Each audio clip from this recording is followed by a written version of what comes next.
Which Dave moved on from his job? Dave? Oh, 1 second there, Steve-O. We're just going live here. So, for those listening at home, welcome to the Dungeon Musings YouTube channel. My name is Kevin Madison, and I will be your friendly Dungeon Master this evening. Tonight, we're carrying on with our ongoing campaign, playing Paizo Publishing's Pathfinder 2nd Edition, set in Greg Gillespie's very cool Barrowmaze complete setting. And with me tonight are the stars of the Barrowmaze campaign.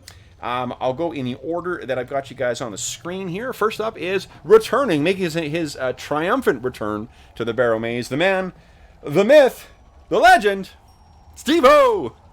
Yo, good to be back. Dwarven Silverstone is in action tonight. The surly Dwarven Stormtrooper. Nice. And next up is Arlen Walker. Hi, I'm Arlen, and I am playing Sir Yvain, a paladin of Arcantril, who had a weird experience. Last time I was here, not the last time we played, but last time I was here, he had some weird brain messy stuff going on. Yeah. And last but certainly not least is Jeffrey. Hey everybody, I am Jeff, and I'm playing Badonk Bent Bucket, the unbreakable acrobatic goblin monk. And tonight, instead of whiskey, I am actually drinking red wine. Look at that. Class in the join up. Pretty good. So, guys, where we last left things with our heroes, Arlen was the last one to make a session here. Oh, and Arlen, it may interest you to know that I have, because of playing Rufus Burrows in your game, I've now ruined myself for doing any other kind of English accent. Last session, I was Rufus, but with a deeper voice for one NPC. Okay, so where we last left our heroes is picking up after you guys had returned from the expedition into the snow-filled Barrowmore to retrieve the bone blossoms that you guys had found deep in the caverns that used to be occupied by a troll clan. Since getting back, I mean, it was a tough slog getting out there. It was a difficult experience locating those bone blossoms. You guys dealt with some spectral trolls out there. There was a hungry wyvern you had to drive off, and then you encountered a detachment of lizard men when you returned as well too. In our previous sessions, Sir Yvain and Bargle, the infamous, and Zuko had sat around and kind of talked about what had happened and compared notes and made some plans as to what they were, what they were going to do. The thing that was the most important, Sir Yvain actually had a fairly traumatic experience as well too. And Arlen, what we decided, because you were not available last session, when you and Zuko and Bargle were sitting around, you decided that you needed to take some time and kind of contemplate, or Sir Yvain needed time to contemplate what he had experienced. So he returned upstairs to pray again, to sort of try and seek some further guidance. And in his absence, what Zuko and there was someone else who was in there too. It was Zuko and Buka. So Zuko, Buka, the halfling alchemist, and Bargle have actually left. They hired ponies and a horse, and they've ridden to Ironguard Mott, and they left a note for you guys. So I think what happens is we'll pick up Warbin and Badonk. There's about a day's worth of activity that's happened. Warbin, you're at full health right now, so we don't need to worry about you healing. Badonk, I'm going to let you heal, let's see here, twice your Constitution modifier times your level. So you're level 4 now, your con modifier is 2, that'll be 16 you'll heal. Sweet. So you're a little less beaten up. Sir Yvain, did you heal overnight for your overnight sleep yet? I don't think so. I don't think so. Okay, so go ahead. So for you, it'll be the... I'll let you get the same thing. Constitution modifier times 2 times your level. So yours is 1, it's 4, it's 8. You gain 8 hit points back. Nice. Man, the natural healing is so much slower. Okay. So morning comes, or not morning comes. What has happened is after you guys got back in town, Werbin, you sort of, we've said that you went off and kind of did that disappearing thing that Werbin always does, where he sort of goes off into the, into the woods. And what do we think? Like, what does Werbin do while he's out there? What do you think that we never really explored what he's been doing when he's been off camera? He's a recreational camper. He likes to go fishing, and he also likes to, commune with nature, and set off a few lightning bolts here and there. Okay. Okay. And what about Badonk? I mean, we last time we saw Badonk, I think, is when he went back to Hendon's cabin and turned everything over, and that's when the two dogs came. Oh no, that was actually when you got back with Tamsin, right? Yeah, when we went to the cabin, we returned the. What the heck? I think the last we saw was you getting back with the Bone Blossoms, right? Yeah, exactly. Yeah. So what you know? And I think that Badonk went off and spent some time alone doing some training since then. Oh right. Okay. So that's where we'll pick things up. Is it's a little later in the day after you guys got back. Sir Yvain has been praying upstairs. Werbin, you've returned back to town to kind of check on what's going on. You know that normally during the winter, the Helix is a ghost town. Like it's one day is just like the next. This has been an intensely active couple of days. So as you walk back into town, Werbin, covered, I think, with your big robe over you, covered in snow that's beginning to fall. Your big woolen scarf kind of pulled in tight around your neck to keep the chill of the ice fog out. You make your way into the Brazen Strumpet, and Tacy, again, the redheaded barmaid, kind of looks over and says, "Werbin, back again so soon." Good to see you. You look well. Good to see you as well, too. And just take a seat anywhere you like. Are you here for the duration, or will we be heading out again? I'm expecting company. I see. Take a seat wherever you like. I'll be over to you. The usual then? Yes, please. Okay. So she heads back behind the bar to get whatever she's going to get. Badonk, what kind of training do you think you've been doing? So he one thing that he noticed sort of the last time that he went out,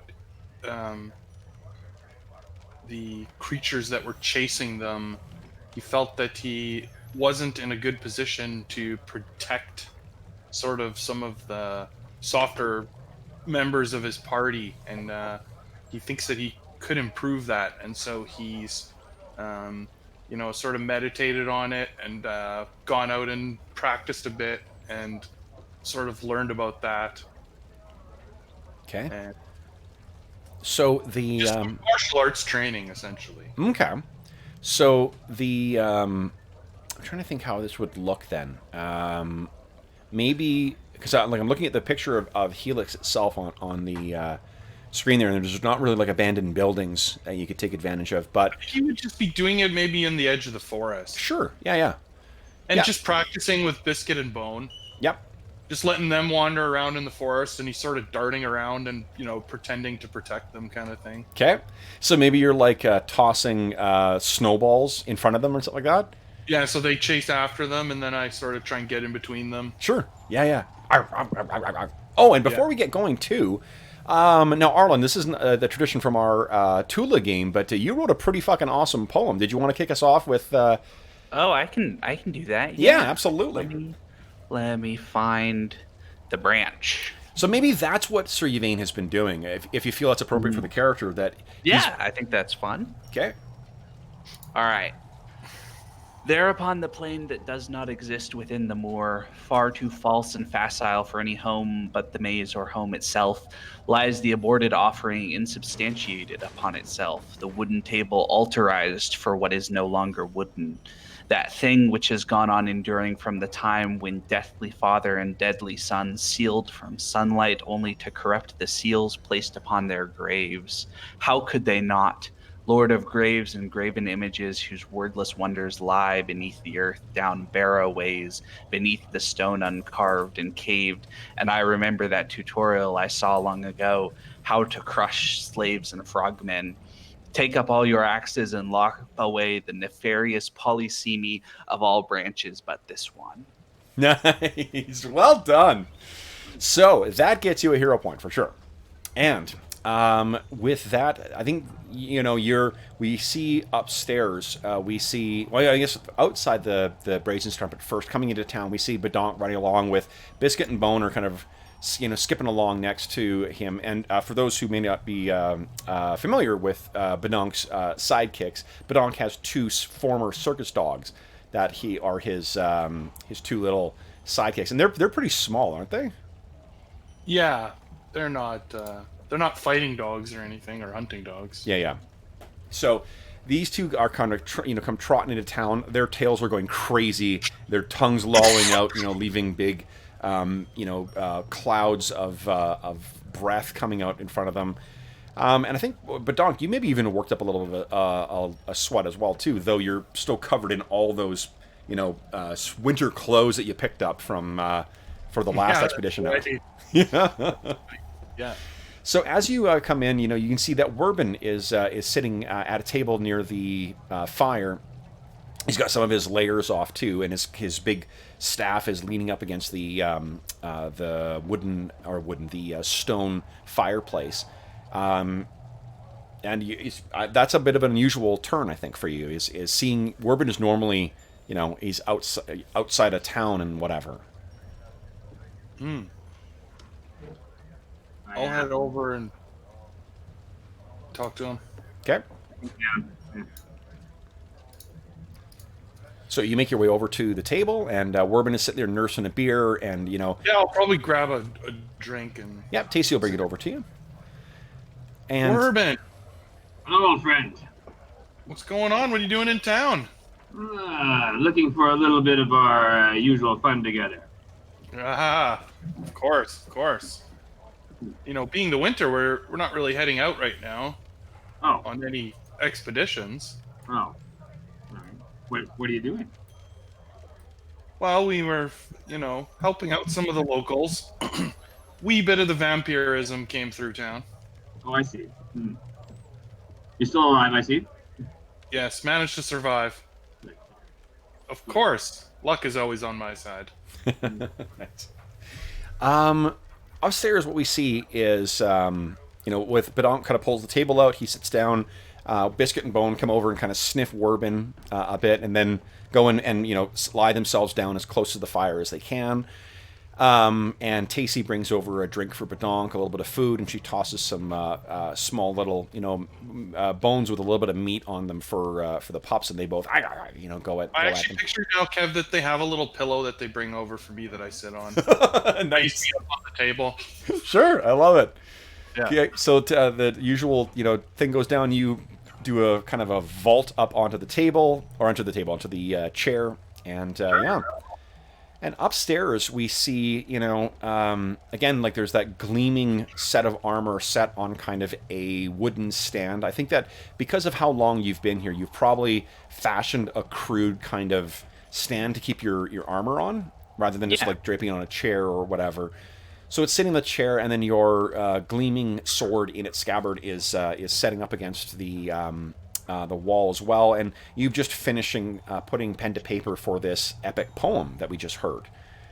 And you sit back and you look out the window, and with the way that the light is playing on it, you can't see whether the remnants of that symbol that had been drawn by that invisible hand still remain, but that's where your mind goes, I think. What's going on in Sir Yvain's mind here?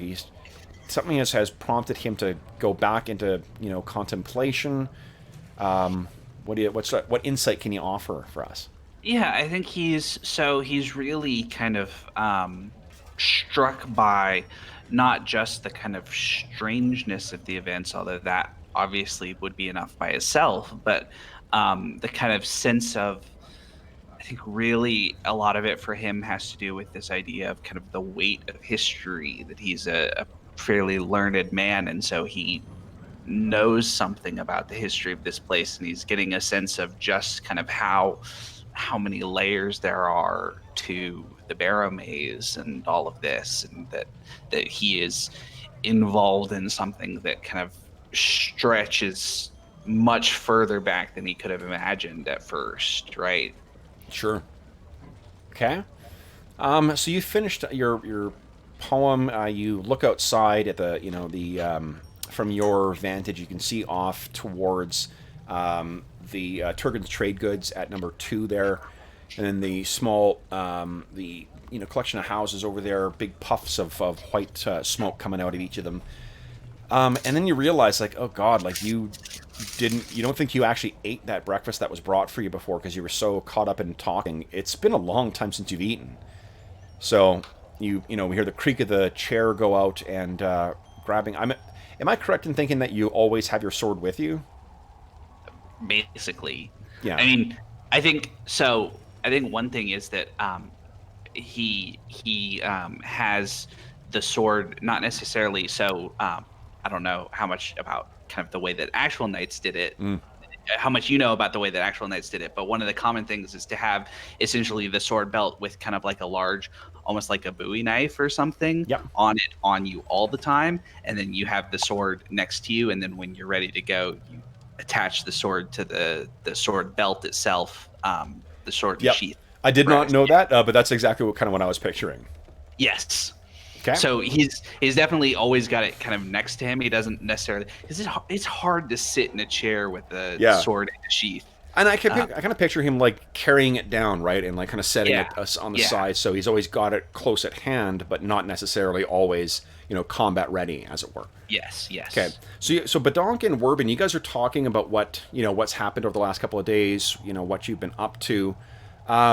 And before you really, get into things, you can hear the creak of the stairs as the big, burly paladin, kind of comes walking down the stairs. And both of you look over, and for a split second, you think you see a ghost, because he looks different, and of course he's a half elf, not a human, as Sir Albus was. But for a split second, seeing the big feet come down the stairs, you think like, oh my god, and you think of what Wes has been saying, claiming that he's seen the spirit of Sir Albus. In behind the thing. It doesn't startle you or anything like that. It's just a weird deja vu moment. But then he walks down and you can see the leaner and more angular features of Sir Yvain and the lighter hair, obviously. He sees you guys and kind of nods and makes his way over towards you because there's obviously Badonk waves him over. Okay. So Sir Yvain, you walk over and have a seat with your companions. This is the dwarf Werbin and the lucky goblin Badonk. And Tacey walks over and kind of pats you on the shoulder. Yvain, will you eat now? Yes, I think some breaking my fast would do me good. I agree. She says growing boys and all that, and she kind of taps you, and she leaves a ale for you. And then she heads back to get her stuff. The day is pretty.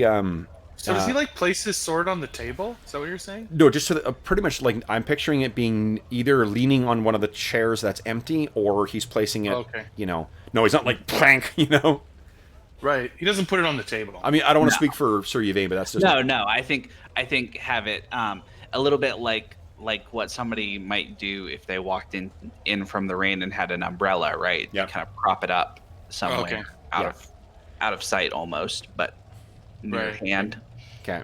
Okay. So Sir Yvain has not, just to give context here, you have not discussed the vision that you had or whatever with either Werbin or Badonk. It was Bargle and Buka and it was Bargle and Zuko.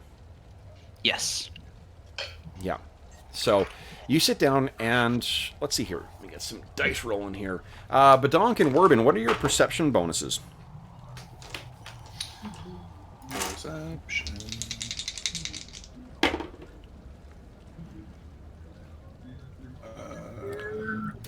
Oh, and while you guys are looking it up, I will tell you guys that the new, the second adventure or second module in the newest adventure path has come out, and I want you guys to know that you can rest easy now because I have rules for dysentery and malaria now. So Excellent. Excellent. I can't wait for the summer to come to Barrowmoor. Yeah. My perception is 4. Is 4, okay? And how about you there, Werbin? 4. 4 as well, okay.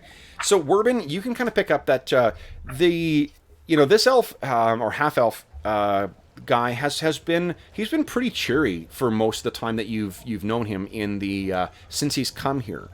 You know, you remember his counterpart Sir Albus or the other member of his order from before, and this guy seems a lot more gregarious, I think, than what Sir Albus was likable, certainly, but he was a lot more serious-minded than what what do you call it? 5. Okay, yeah, that I didn't roll terribly well for you, so Well, I know. yeah. But what do you call it? What you can tell from he seems a little more introspective than he normally is. Is that fair to say, Arlen? Oh yes, I think that's exactly right. Yeah, he's not as chatty, you know, as he normally is, Werbin. That's what you can pick up.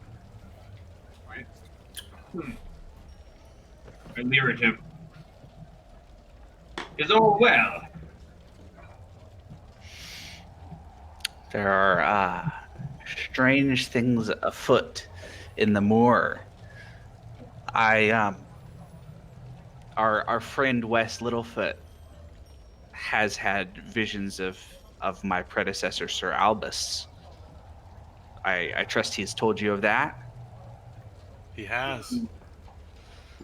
I too have had an experience with Sir Albus. Sir Albus made the mark of Arcantral, the deity that he served in life and that I still serve, upon my window and summoned me outside for a vision or a traveling or somehow an experience that seems highly symbolic. And what was left at the end of it was this. And Yvain pulls out the branch of the special tree. I don't remember. The monolith oak. Monolith oak. The branch of the monolith oak, and sets it down on the table. It sounds, as it hits the table, it's lighter than stone, but it sounds kind of like as if you'd put like a metal bar or like a pillar of stone on the table. A stick. You have a stick. Werbin, why don't you give me a nature check, please? Let's see what you know about monolith oaks. That's a nat 1. You're like, it's attacking! Get it! Do you want to spend a hero point to reroll that? Sounds like a plan. Okay. And nature, right? Yeah. Yes, Go. please. There you go. All right, so let's talk about what monolith oaks are. So what a monolith oak is it's called that because as the tree ages, basically the entire thing petrifies. So it becomes bare and whatever else, but it becomes effectively like almost as hard as stone. So, and the reason that they're called monoliths is because these things are like an entire forest could raise, and a monolith oak will still remain standing. So it becomes kind of for those who are travelers in the wild regions, it can become a permanent waypoint in the same way that like a mountain peak or something like that can. It also, because of a rule that good, you know that they are also something through which the lines of primal power pass. So where ley lines trace across the earth, that it's not sure whether, you could say that the monolith oaks cause them to pass through them, or you could say that the monolith oaks only arise where the ley lines are powerful. So if this thing is a clipping, they are very rare. There's not like forests full of these things. They only spring up in rare locations, and they appear to be these massive, twisting black barked oaks. And yeah, so if this thing is a clipping from a monolith oak, what that might be is a way of connecting to the primal power attuned to that monolith oak,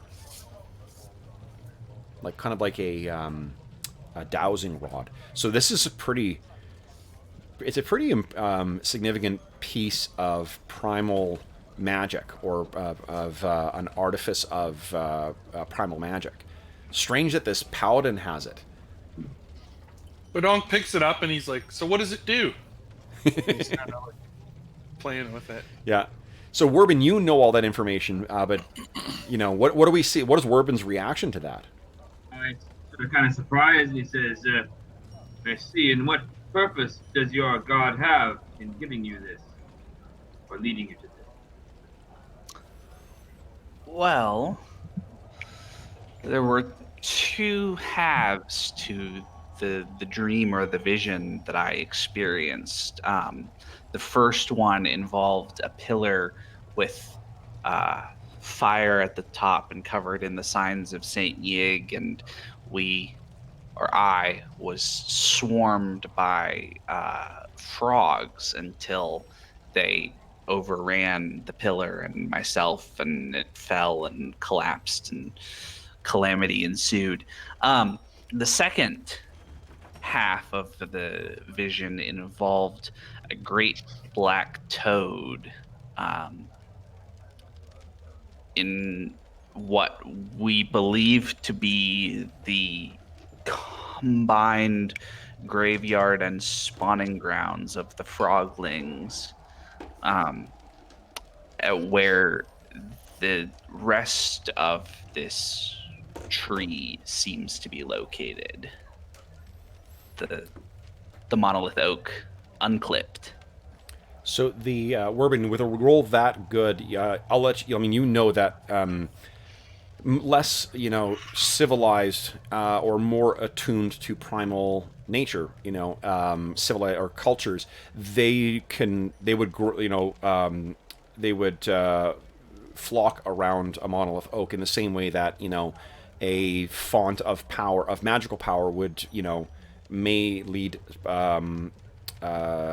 like learned mages to gather around a point of powerful magic.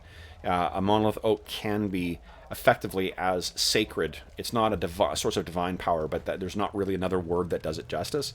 That is as sacred to those tribes as what say a church or a temple would be to any civilized peoples. So if a frogling, it would not be unusual to think that a frogling would, what do you call it? A frogling would be, or a frogling tribe would find that place sacred. And if they used that as the place to both to lay their dead to rest and also to spawn them, to spawn their young, by virtue of that great roll there, that froglings have a life cycle that's kind of similar to what toads or other amphibians have, or frogs, I should say, where they go through a tadpole phase and then like evolve within their lifespan to become something different. If there is the presence of a source of primal power like that, it's a pretty, they would be, raising or being, they would grow in the presence of both their predecessors and the power of that primal oak. So, yeah, it'd be a pretty unique location. You do know, Sir Yvain, that Sir Albus was killed by toads, right? I had heard that, yes. Yes. Disgusting creatures. So Tacy brings over some food for you, Sir Yvain, sets it down in front, and she says, "Oh, I nearly forgot. Here, the Bargle and the other goblin and the halfling, the alchemist, they left this note for you. and you review it, and what it says is that they have gone on to Ironguard Mott to try and find answers from. There's a seneschal who serves the Ironguard family there, that named Runa, and they're going to try and seek an audience with Lord or Duke Ironguard and try to get access to her, or possibly talk to someone else in town there.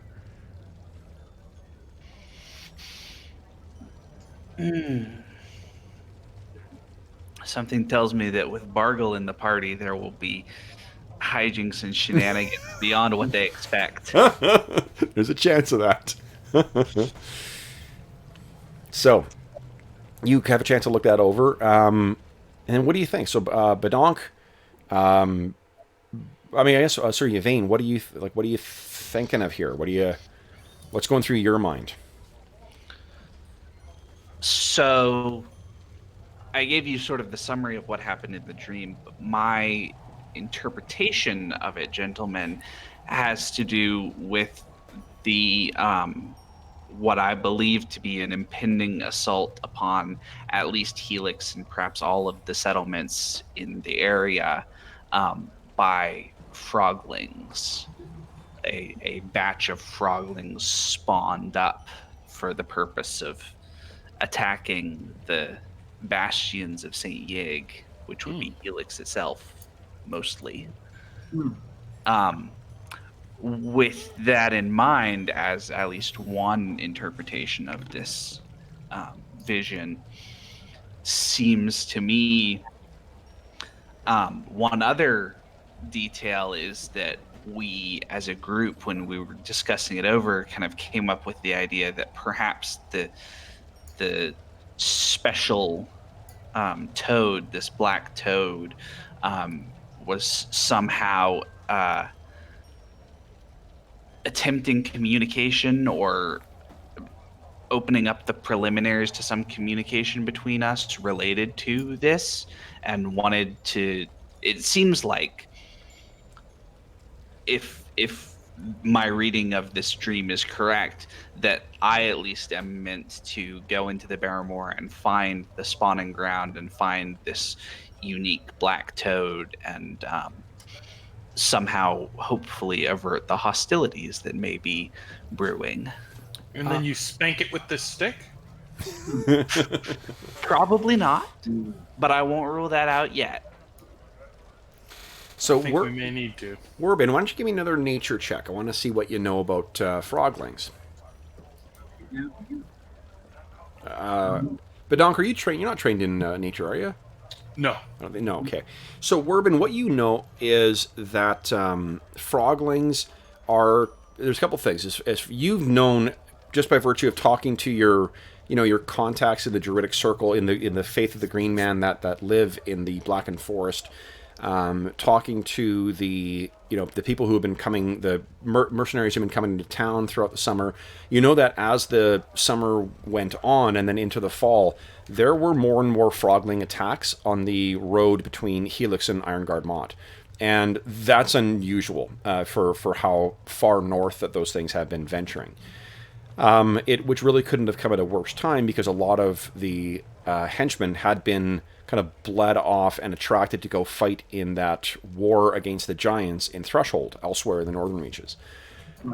You also know that froglings, like Helix, you'll note that Helix doesn't have a big palisade around it, and the reason is because apart from like maybe raiding parties, there aren't invading armies coming from the lizard men that live in the southern parts of the Barrowmore, the froglings that live in closer to the eastern parts of the Barrowmore. They're not, army forming cultures. Like they're hunters and raiders and bandits at best. So if what Sir Yvain is suggesting is that there's potentially an army coming, that's really unusual for froglings. It's super weird. Yeah. And perhaps they're being summoned by some larger force. Yeah, and that's and one more thing I'll just point out too is just that while there are a shit ton of dangerous things in the Barrowmoor, the sentient things generally don't get along. So like the froglings don't work with the undead that are out there, and the froglings and the lizardmen don't work together, and the harpies don't work with either any of those factions. It's sort of other things that just happen to live out there. Right. What could they be after? So And how can your petrified wood here assist us? Well, if this thing has some affinity for the whole, or for the mystical lines of power and all of that, it seems like it could be used as a something of a guiding stick. You know. Are we considering doing a preemptive attack against these creatures? Or defending these towns? I don't think preemptive attack is what's on the table. I think at present it's really more of an expedition to gain some knowledge beyond that which comes from dreams, and perhaps to try to figure out if there is any event coming at all. So something that Bargle had mentioned before, and this is someone that you'll be aware of, Werbin, and I think Badonk, you know of this person as well too, or this being at least, and that of course is the Mother of Toads. The Mother of Toads is said to lurk outside of just outside of Bogtown, and she is some powerful, being that has seemingly lived and lurked outside of there for older than the oldest dwarf you've known from the Moon Peaks, Werbin. She seems a primordial presence in the Barrowmoor, and she is said to be a keeper of great knowledge, but also as with many of those powerful, primal beings, very capricious and potentially dangerous as well. And the advice often, if not necessarily having a cost at first, it always exacts a cost from the learner. But if you need to know something, the Mother of Toads seems to be the most knowledgeable being of anywhere, particularly with respect to primal things and secrets of the Barrowmoor. So Badonk would say, maybe we should go speak with the Mother of Toads.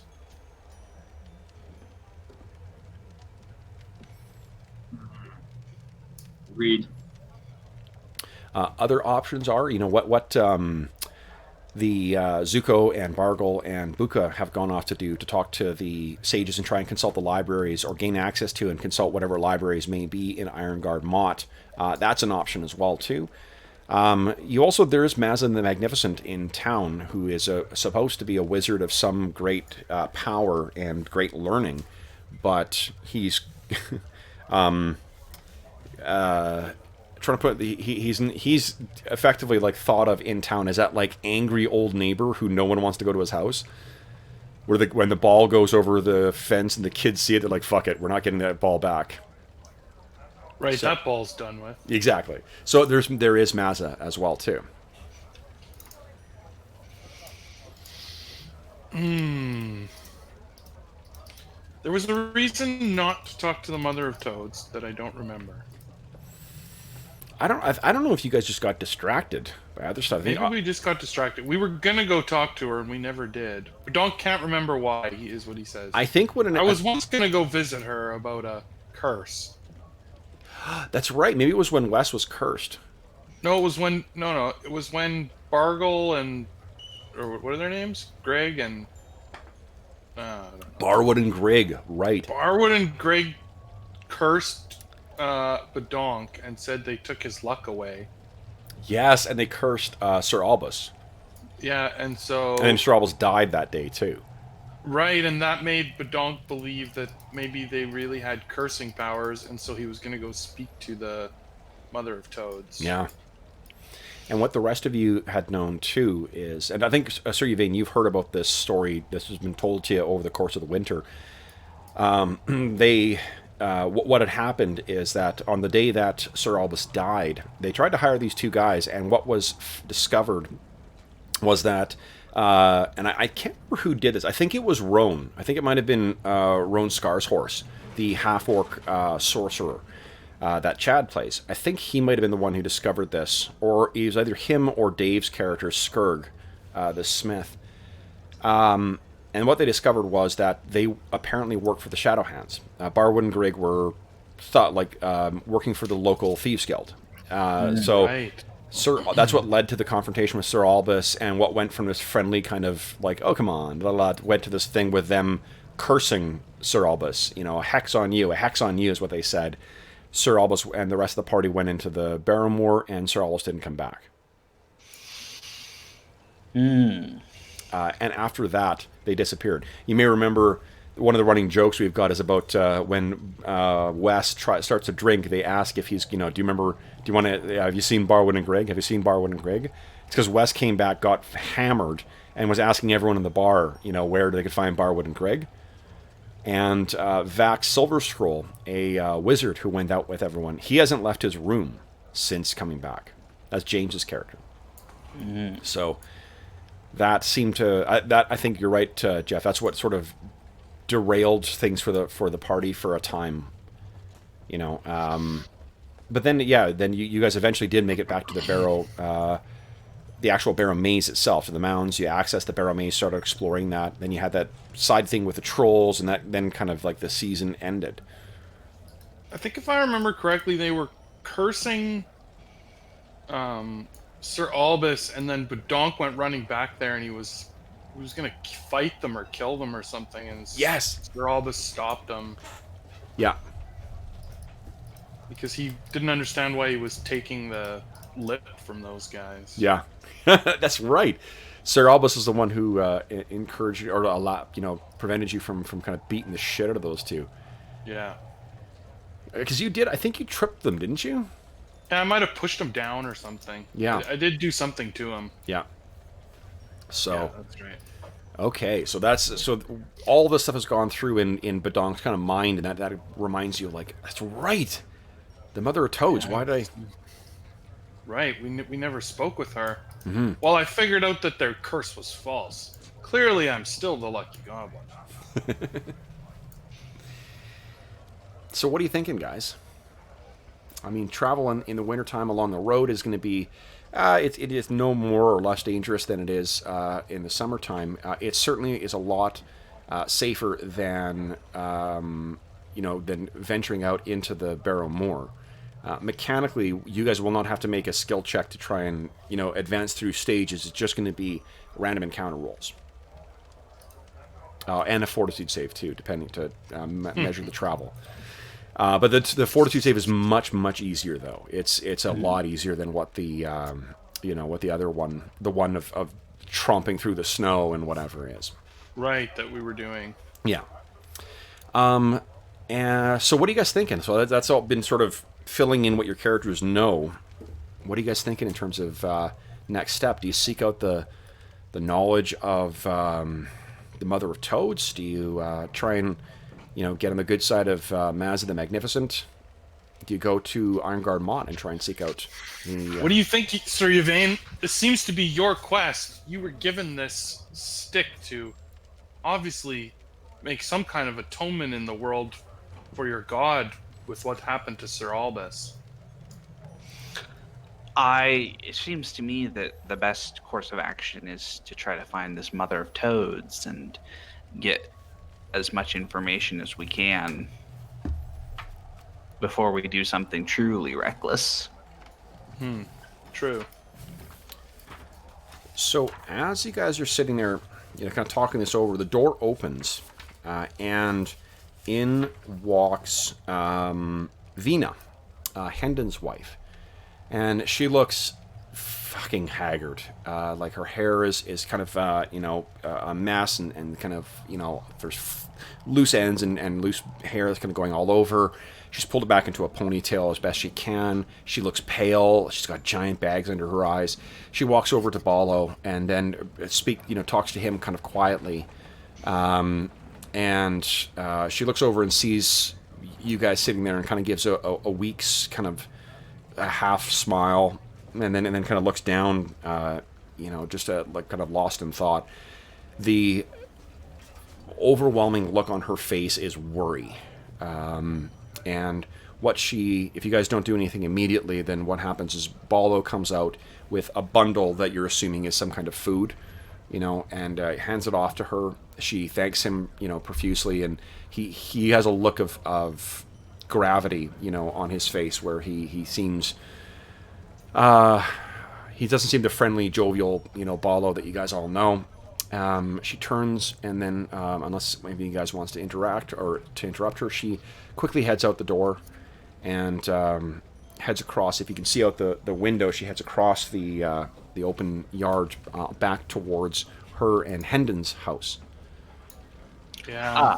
Yeah, I'd like to stop her quickly and ask, Vina, I know this is a very difficult time for you and your family. If there's anything that we can do for you and yours, please don't hesitate to let us know.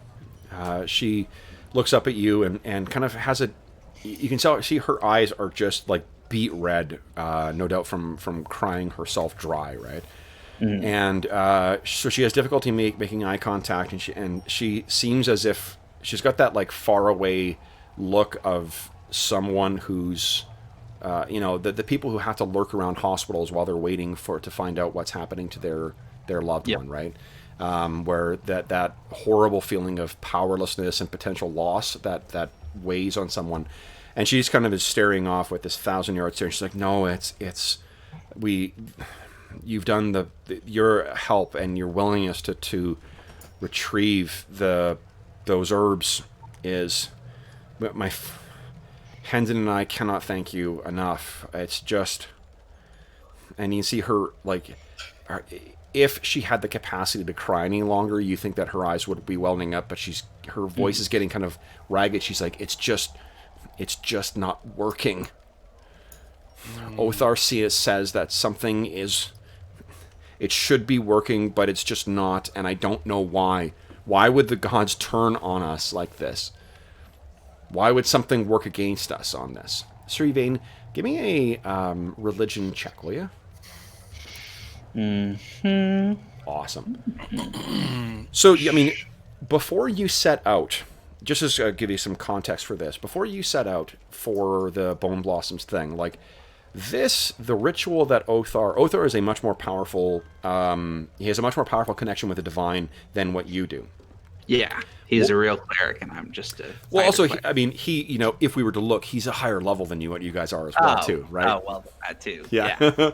So he talked to you about what the ritual was. You heard some of the stuff, and it's a little bit above your pay grade, as it were. Like, you've got the broad strokes of this stuff, but what he had proposed, like, this is something that should have, knowing what you did with you're able to do with your lay on hands, then that should have freed, like that what he had proposed, and particularly in connection with the power in the Bone Blossoms.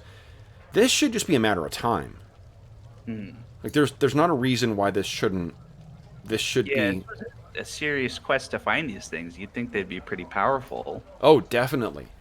And knowing what you heard about the ritual, like, this is no joke. Like, they were taking 2 days to fully, vest the power of Saint Yig, that sanctified cleansing power through his body. This should have burned out whatever was in him, like shadows fleeing before the dawn, right?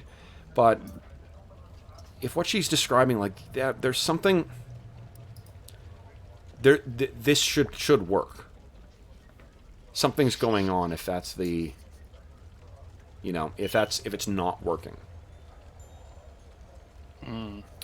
So do you give any indication to her that that's going on, or do you just kind of like let her feel out what she's... No, I think just, say my condolences for your difficulties in this time. We'll do anything we can to help you and your family. She says, "I thank you. It's pray for him." Now I should get this back and get back. And you can see once again, I mean, like the look of helplessness, that anguished helplessness that is on her face is just, it's. I think you can't help but feel, the pain that she's feeling as well. Unless you guys have anything else to say to her, she will carry on her way, and then, as I said, you see her through the door, kind of making her way across, and you see someone who you haven't seen in a while. You see Alistair, the homeless guy, who's kind of shabby. He's got long, ragged, kind of black hair. He and Mr. Paggins, this battered old warhound, who kind of follows around Alistair. They come walking off in the direction of where you're going.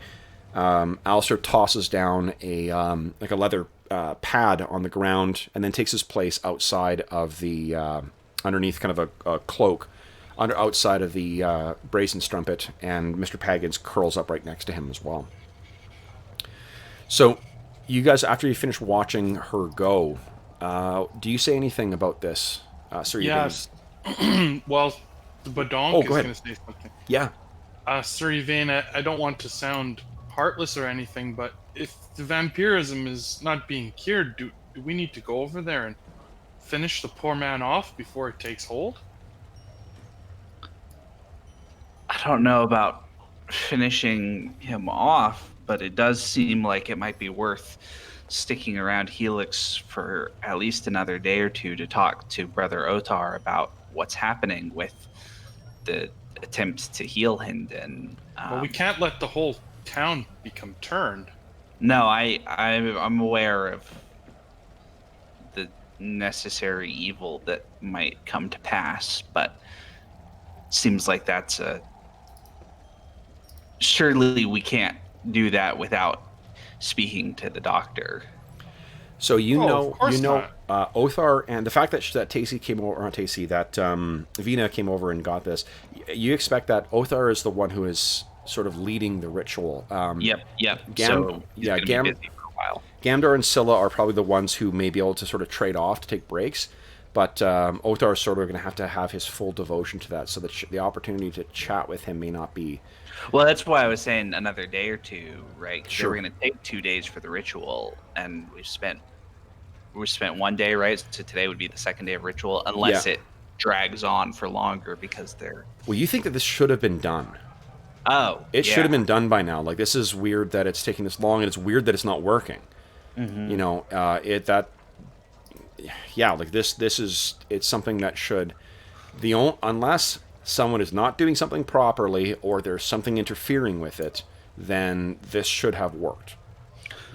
Well, and I'd also, if we have an opportunity, I'd kind of like to talk to somebody who knows a bit about religion, about the dream and the monolith oak and the whole, all of that stuff too. So that's kind of what one of the things I was thinking is that maybe what we should do is plan on, if nothing changes, going, like we talked about, going overland along the road to Bogtown and then to the Mother of Toads, but that we spend at least a day like in town preparing and talking to whichever of the acolytes is not busy at the time. And maybe does the Church of St. Yig have like a scriptorium or a library or something? It likely has a modest one, yeah.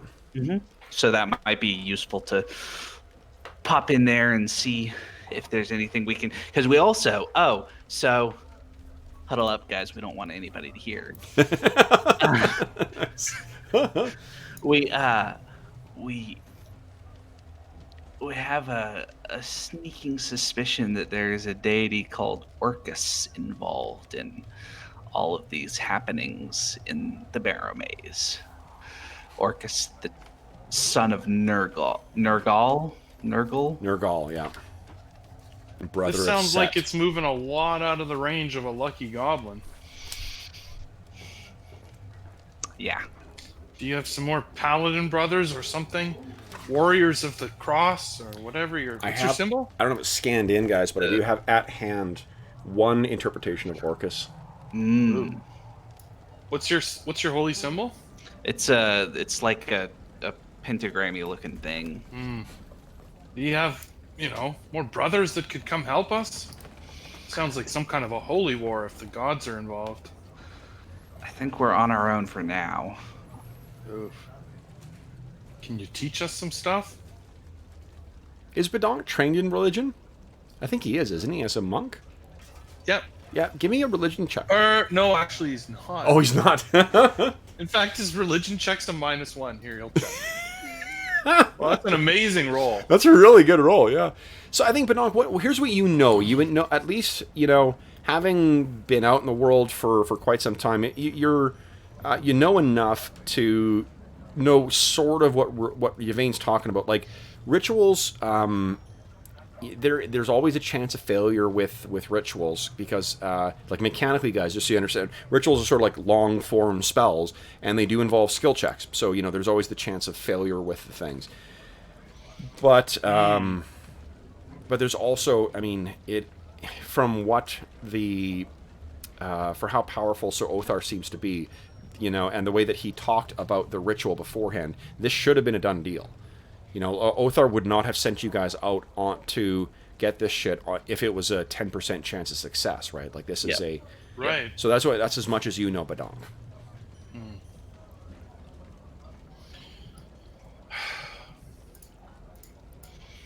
What you know as well, too, I think, Sir Yvain, because you rolled pretty well on your religion check from before, the cult of Orcus is a living cult, in the sense that, like, there are worshippers, there are whatever else. The cult of Nergal, as far as anyone knows, is gone. Yep. When that god died, that cult went extinct as well. But I think what you know as well is that the connection with the Barrowmaze is the Guardians, those had set up arms against Nergal. Against the god, against the that god's dark cult. So.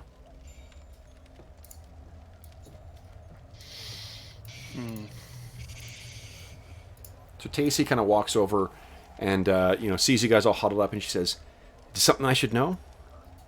Or are you guys going to stop hanging by the door?" And as the door opens up, we see Karg Barrowgut come in, and he sees all you guys standing here. He's like, "No need to wait any longer, boys. I'm here. Go on, disperse. And then at the bar, everyone kind of like, "Oh, Karg!" And he makes his way in and to his usual table with his cousin, sits down, and Tacy says, "Well, your food's getting cold, boys." Yeah, I guess we'll eat. Okay. So you sit back down again, and what are you thinking here, guys? There's a lot of stuff going on in town for a winter day. What? Why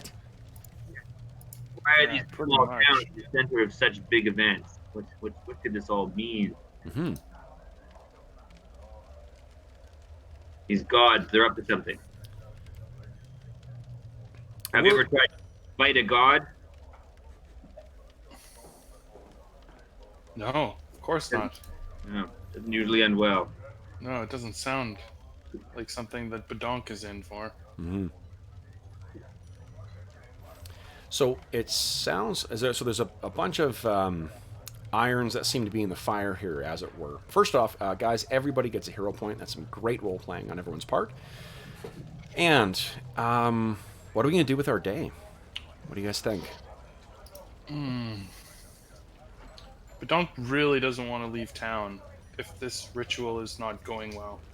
Yeah. Like, this is his home now, and he really doesn't want to see everyone turned into a vampire. Would kind of ruin his life. Yeah. Well, and Hendon, I think you have been aware. You haven't really spent a lot of time with him, but you have been aware of him for quite some time. He's been effectively like he's the sort of town ranger. He and as his sons are growing into it, they are the ones who kind of keep watch out in on the edges of Helix. You think of right. like Aragorn in What do you mean, Strider? That's sort of what Hendon has been doing, in addition to running the local mill.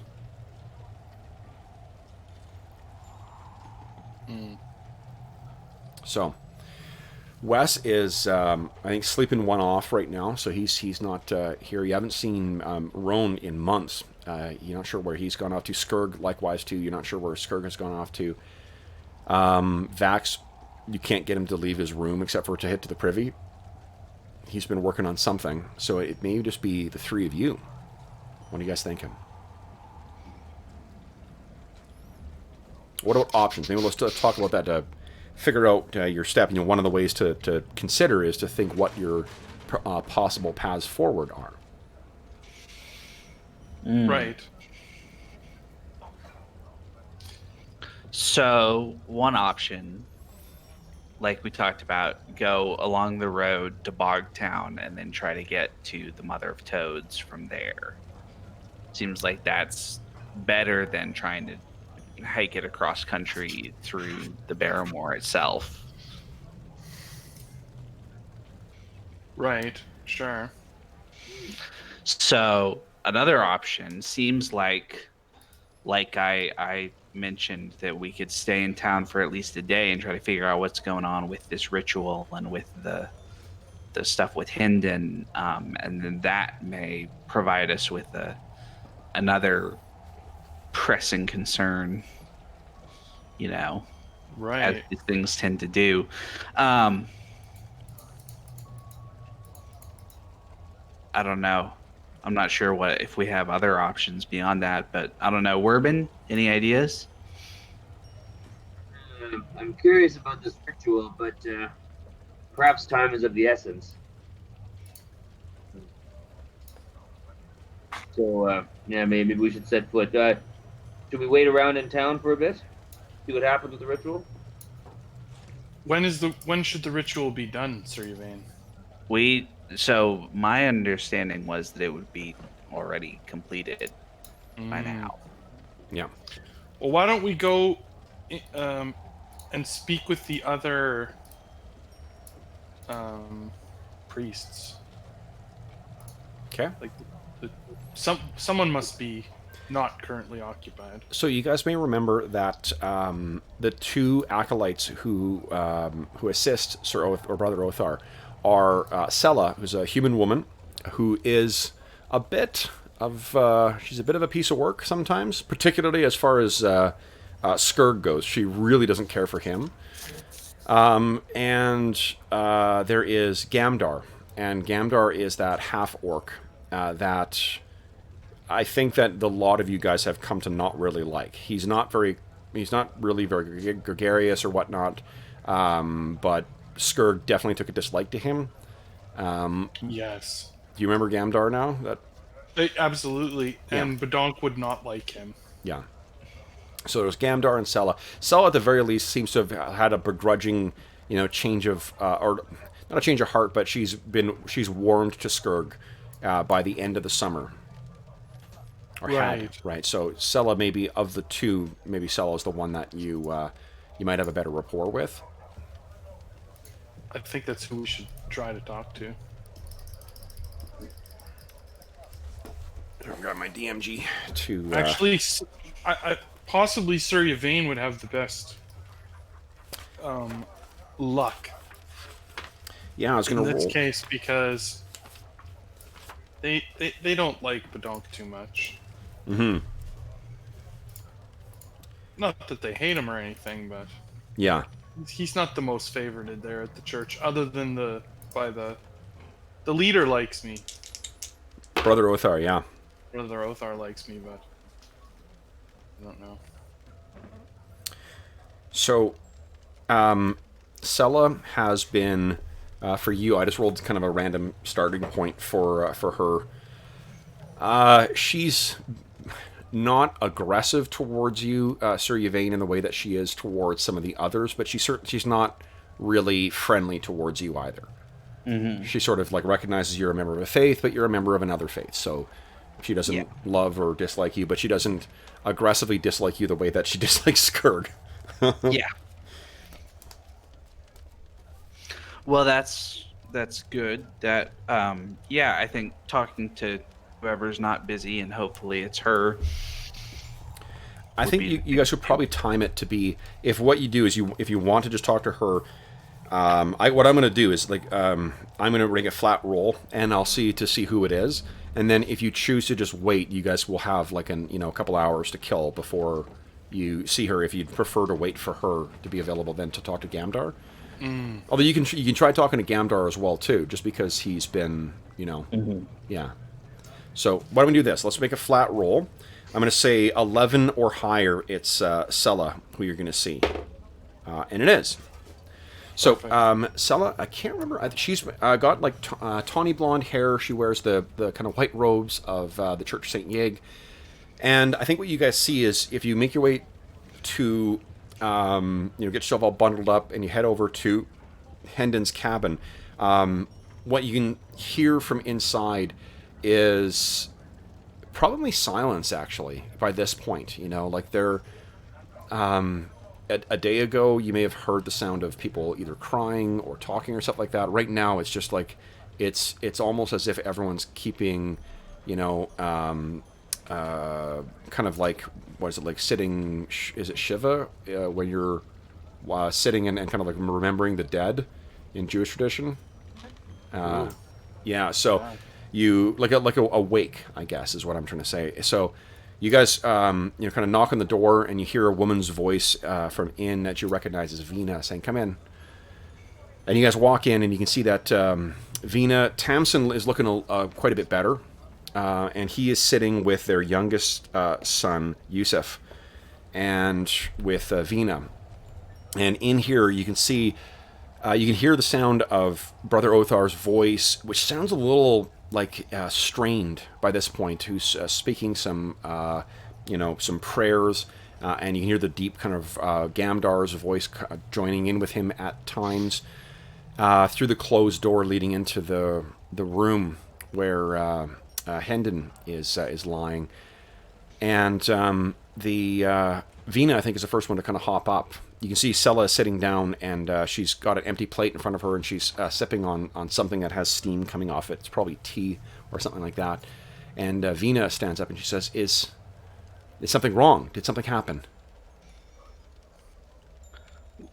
We were hoping to talk to our friends from the Church of Saint Yig for a moment. Okay. So Sella looks up at you and says, "What?"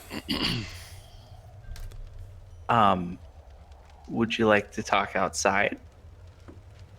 She kind of looks over at Vina and looks back at you. Very well. And she puts it down. Thank you, Vina. And steps outside and, kind of grabs a cloak as she's going out and puts it around her. And she steps out. And she kind of, she's already, once she gets halfway to the door, is already walking in a huff. And makes her way outside and waits for you guys to get out. And as soon as the door's closed, she says, "You think that now is a good time to have an idle conversation? Is something happening?" You tell us. We thought that Hendon would be up and strutting around by now, and the ritual's still going. Okay. Why don't you give me a diplomacy check? I want to kind of gauge her response from what you're, how... I'm pretty good at diplomacy. Yeah. Ooh, I'm not so good at diplomacy. I'm going to re-roll that one with a hero point. Sounds good. A little bit better. Whew. All right. So let's see here. That's Mechanically... probably appropriate. I was kind of mouthing off at her with what I actually said, so... So this is, what I'm looking at is the rules for Make an Impression. This is to change. It's the DC is the will DC of one target. So let me take a gander at, where'd I put it? Oh, here we go. I can't wait for the Game Mastery Guide to come out so I can have rules for creating NPCs. Because right now I'm kind of having to go through existing products to figure out what the DCs would be for these characters. Let's see. Oh, that's too high. There we go. That's about right. Oof. Okay. Now the unfortunate thing is, because it's targeting will, she's probably got a pretty decent wisdom score. Mm-hmm. But you know what I'll do here? Because in keeping with the sandbox feel, I'm gonna look and see what her actual level is, and I'll use the level in the product as the way of setting her level, so that I'm not just. Oh, of course. It's level 2. Now, Kev, she might have a slightly more positive view of our group, as we have been around Helix for a while now and helping the church out. Yeah, I will definitely. I think Just that. saying that she might have a slightly favorable view of us. Yeah, and I mean, and also Werben and Badonk are there, so I think I will allow a +2 to that, so that becomes a 17, which is actually good enough. So what you've done is you shifted mechanically, and now we're not going to go through this every time. I'll just role play it out and let you guys judge from that. But you've shifted it from indifferent to friendly. So you ask that, and she looks, and for a moment, there's the same, combative look that Badonk and Werben that you're so familiar with. But it seems that she just maybe it's the help or the fact that this ritual is just not working properly. She says, You're right. It should be done. It should be completed. Brother Othar is doubling down, but there's something. Let me make a roll for her. No. She says something is preventing us from. Something is preventing this from completing, and I don't know. I don't understand what it is. Brother Othar is a grand and holy man. This should work. And the shrine of St. Yig has sanctified this ground. So whatever thing had reached out to him, it should not. This sanctuary should be beyond its grasp. And yet this. So what if the ritual fails? What is the outcome? If the ritual fails, we've had to secure him to the bed now. He will flee or attack and then flee. Are you prepared to deal with him if the ritual fails, or would you like us to be at the ready? I think, Badonk, let's attempt to solve the problem in a different way first, at least. About how long do we have until the ritual fails, if you had to guess? We can continue. At best, we are our efforts are keeping it at a standstill, but barely. And Othar must be about ready to drop at this point. Othar had only. You're new here, brother, or sir, so you would not know, but Brother Othar was, when the shrine was attacked by that creature from, and she kind of looks at Werben, from the others, he was injured and bedbound for weeks, or bedridden for weeks, and this has been a trying encounter for all. What you've heard, Sir Yvain, too, is that it was a giant creature of rock and roots that attacked the shrine, and it was only through the efforts of the acolytes that the thing was driven off. And the popular opinion was that it was followers of the Green Man, or the Angramak in general, the old pantheon, that attacked the Church of St. Yig to try and drag it down. She said, I don't know. There must be. Have you seen anyone in town? Have you seen anyone unusual or new?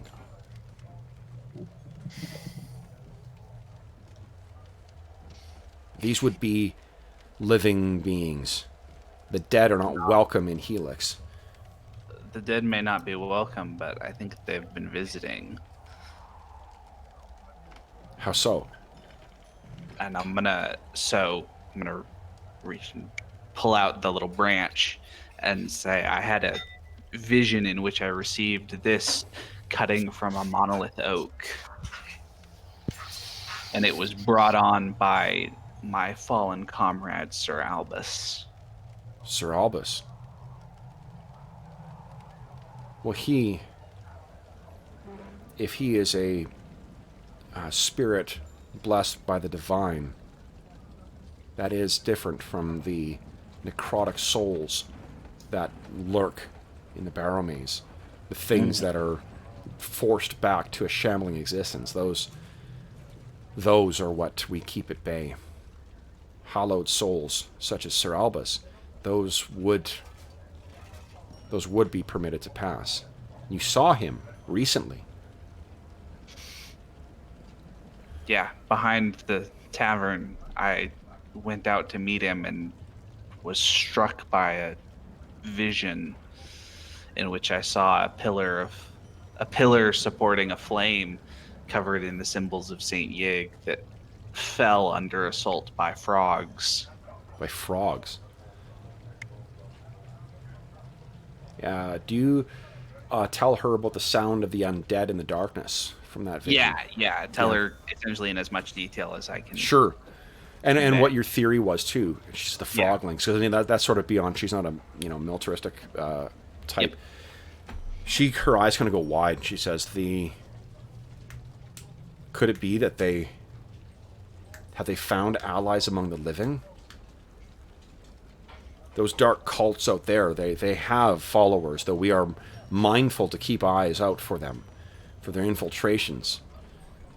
There was one a night or two ago. We were speaking about the black-hearted deity known as Orcus, and someone in the tavern was listening in. She says, you would speak such a name here? Well, unless you have somewhere else you'd prefer me to speak it. I would prefer it not be uttered by your lips at all. The names of such things should not... they invite attention with their speaking. Such as forbidden lore should be forgotten and unspoken. But you cannot unring that bell at this point, Sir Yvain. That would be one who would see this taken down. He and his dark brother. Both are enemies and nemeses of Saint Yig. If they have agents at play, watch for anything unnatural. If you wish to help, find if there's anything unnatural. They may have done something, brought something. They may be working some form of counter-rite, a blasphemous ritual to allow their master's work. Because what you see in there, it may not be obvious, but its root comes from... And she looks at the ground and kind of draws, a rough approximation of a stick form of a goat's skull, and then stomps on it afterwards once you've seen it. Mm-hmm. We cannot spare the time to investigate this more fully, but you saw this? You saw an agent of him at work here. Well, we don't know if that's what she was doing, but Bargo believes that she was listening into our conversation. Then why? Why did you bring his name up? Because we believe that he is involved in the greater events that are at work. I don't have time to fully explore this, but I trust what you say. And she looks pretty... I mean, to be honest, she looks tired. Badonk and Werbin, she looks more tired than you've ever seen her. This is, most of the time you've seen her, she's just full of, ready for a fight all the time, right? And this seems her at her most kind of worn down. She says, if you can find that something is preventing this from burning this out, and if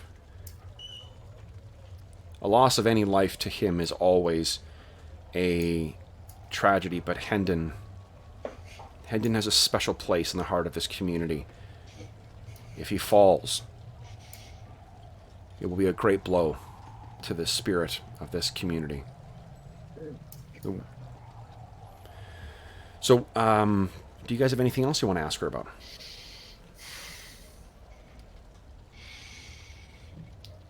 Not if Sir Yvain knows how to look for this potential counter ritual. Is there if there's a counter ritual happening, what sort of form would it take? She stops and thinks, why don't you give me a religion check? Let's see if actually Sir Yvain knows. Yeah. I can't remember, Warbin, are you trained in religion as well? I actually think I have one here. Oh, sorry, was that Steve? I couldn't hear you. Oh, you can't hear me, eh? I can now. Okay, yeah, I just have a 4 in religion. Okay, yeah, so... Whoa, nat 20. Holy shit. All right, so Yvain, here's what you know, is it could be something as simple as an unholy symbol, something that was carved with, malefic intent and infused with dark power. That could be sufficient to throw a spanner in the works, as it were. Mm-hmm. Something similar. That would be sufficient to cast it off. This place, from having used your divine senses to reach out and sense it, there's this prevailing pollution of the power of death that suffuses this whole land, right? That if there is something to focus that's been placed, and an unholy symbol, unholy marking to the black goat, that might be sufficient. It may be something. Well, I think within that 20, you will know as well. If it was a counter ritual, there would be that likely might be sufficient to, depending on the power of the people working that you think that probably he would have turned already. Because you think of it as a tension. What this undead force wants to do is overwhelm him and convert him to undead. The ritual is working against that, so it's been pushing and in this tension. If there was a counter ritual that was helping out with the infection, it would have pushed that over likely. So what is more likely is it's something that's just confounding it more so than yeah. So you don't do you say this out loud? Yeah, I'd say we're looking for something probably small, some sort of a symbol or a carving or something. She looks up at you and kind of is surprised. She's like, your order truly is learned in warding magics. How would Badonk recognize such a thing? You would know. Do I need to? Would I? Okay. It's sort of like you'd know it when you see it kind of thing. Well, and you probably, Sir Yvain might say you'll, feel the hair on the back of your neck stand up straight when you love it. During its presence. Love it. Well, let us search Helix. I think that's the thing to do, is to search Helix. Probably starting, it seems like what we ought to do is start in the sort of close by area to the house, because it seems to me logically that the most likely place for a counter spell or whatever we're going to call this icon to appear would be in the proximity of the attempted ritual, and then kind of move our way out. Okay. So let's do this, guys. We're at our halfway point, and I've drank far too much water and coffee. So let's take our brief intermission right now, refresh our beverages, take our bio breaks, and then we will come back in a moment and start the search for this marking. And let's hold on. Where is it here? We'll put on our intermission music. There we go. Let's all go to the lobby. Exactly. We were talking about that in one of the last sessions. We're picturing a bunch of undead kind of like walking along. Sauntering off to the lobby. Okay, so we'll take a 5-minute break here, guys. We'll be back in a moment and do the search of Helix.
So I joined a boxing gym here in Nelson, and oh my gosh, kicking my ass.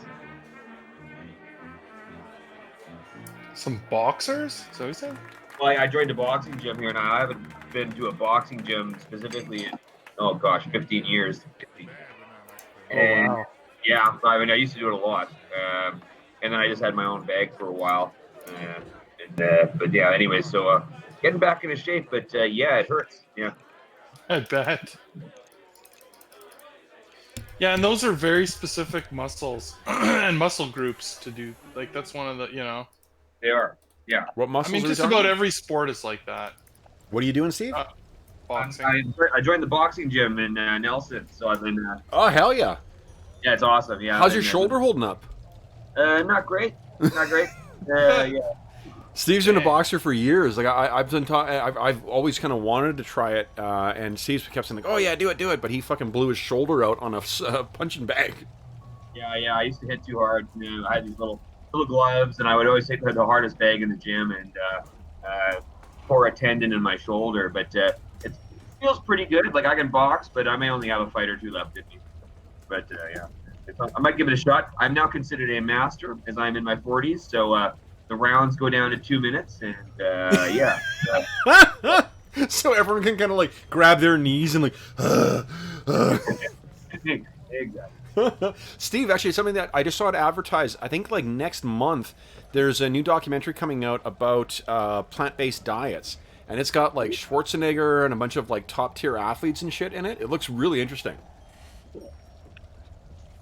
I now live in the land of organic food. Actually, I'm working at the co-op now, which is all locally sourced, organic, ethical, blah blah blah. Yeah. So yeah, girls should like that. Very cool. Okay, cool. All right, so we are. I'm just gonna check my levels again. Make sure my my mic is not fucking. No, yeah, I'm plenty loud still.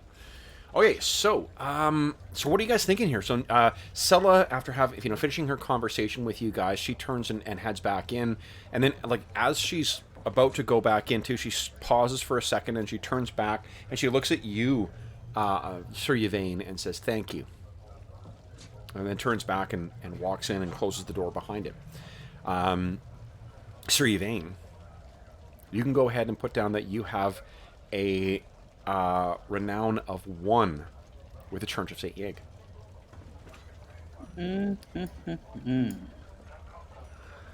So, And Badonk teases him.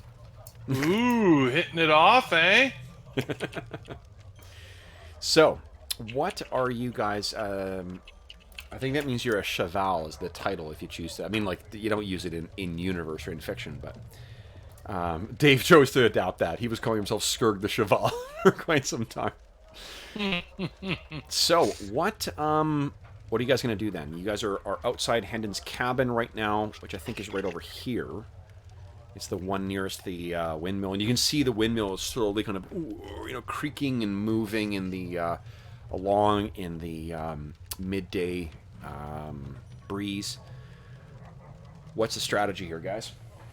Well, start with their house and around their yard, their shed, their outbuildings, the outside of the exterior of their house. Okay. Everything around here. Absolutely. Let's see here. Badong, you have a +5 to your perception, right? Oops. Yeah. Okay. Sir Yvain, what is your bonus to perception? Mine is 6. Badonk, I think yours might be 6 too, right? Because you're level 4 now. Yeah, but I have a -1. Oh, sorry. Yeah. My wisdom. So yes, is mine an is 6.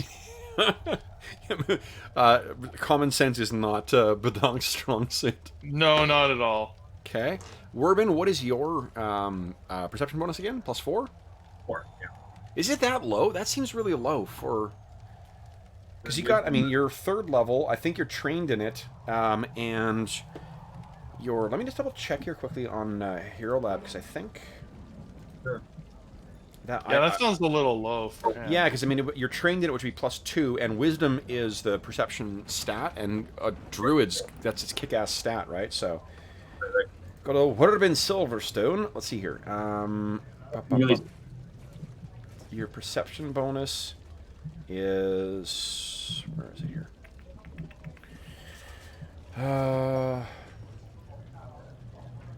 Perception bonus is plus 11. Wow. Well, that makes a lot more sense to me. Yeah. Holy. Okay. Yeah, so that is substantially different than... Okay. Change it. So you guys all sort of fan out and start looking around at I think what might have happened. Let's see what's on your character sheet there, Steve-O.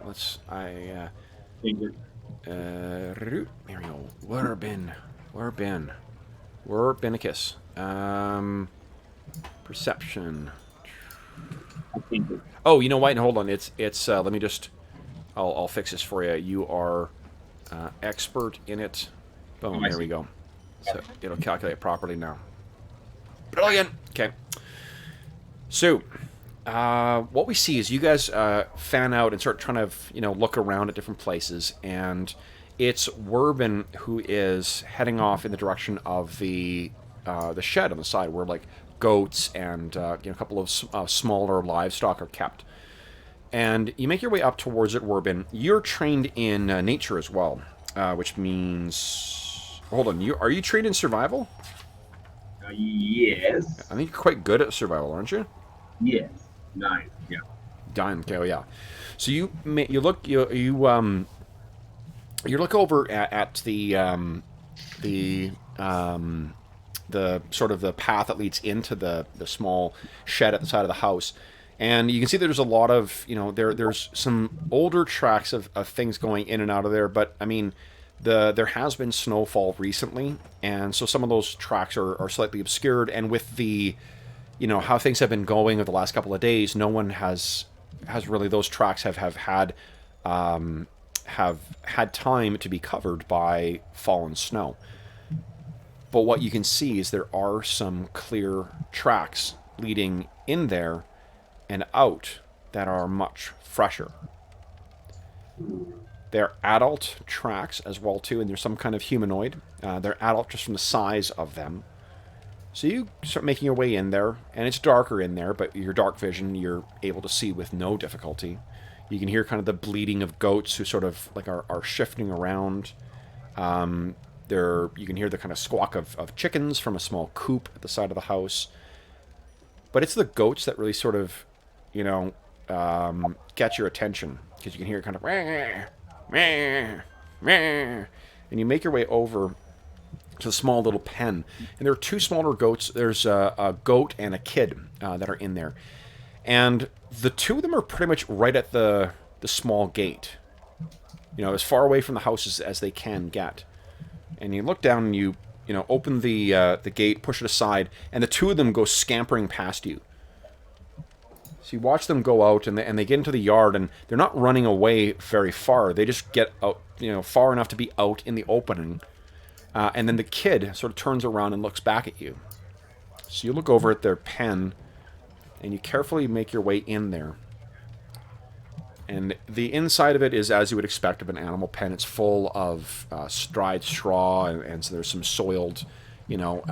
areas in here too. There's a food dish that is actually lies untouched, and you can see that there are. Before you get in, you take a moment to look, and there are those same boot prints in here as well.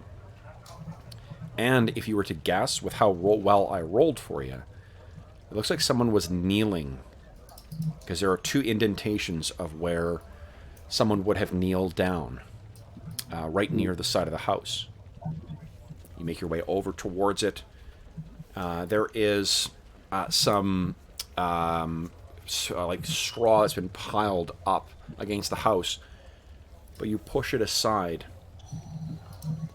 and as if it was a blackened brand on the side of the house, there is a crude carving that you would guess to be a ram's skull.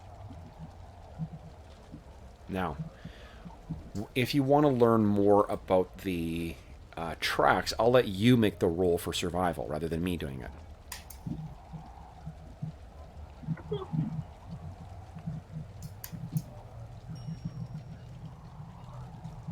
$17. 17, eh? Okay, so I think what you can tell is it's an adult, human-sized person that would have made these marks. It wouldn't have been a little kid. It wouldn't have been a halfling or a goblin or something like that. Not even a dwarf. From where the knees are down, how far the feet would be, like from the knee, it's something that stands a human size. You cannot tell whether it's man or woman. You cannot tell the species or the ancestry that would come from.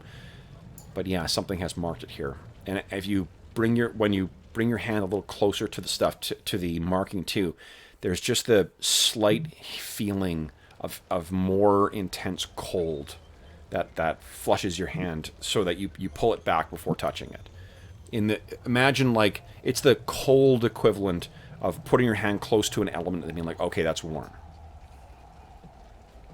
What do you do? You can hear Yvain and Bedonker are sort of searching elsewhere in the outside the cabin. Probably let the priest know about that. But in the meantime, this looks like it looks like a ruin that is not working in our favor. So I wonder if there's some way I can maybe I'll try to scratch it out with my staff. Okay. I think. I think why don't you give me a religion check. Let's see what you know what that might do. Okay. So you know that won't be sufficient. I think you know enough you sort of bring your staff up and you may disfigure the thing there, but the disfiguring is the superficial marking of a deeper spiritual kind of marring. So you could disfigure that, but it really will do nothing more than obscure the marking that's been made there. It'll weaken it to a very, very slight degree, but not substantial.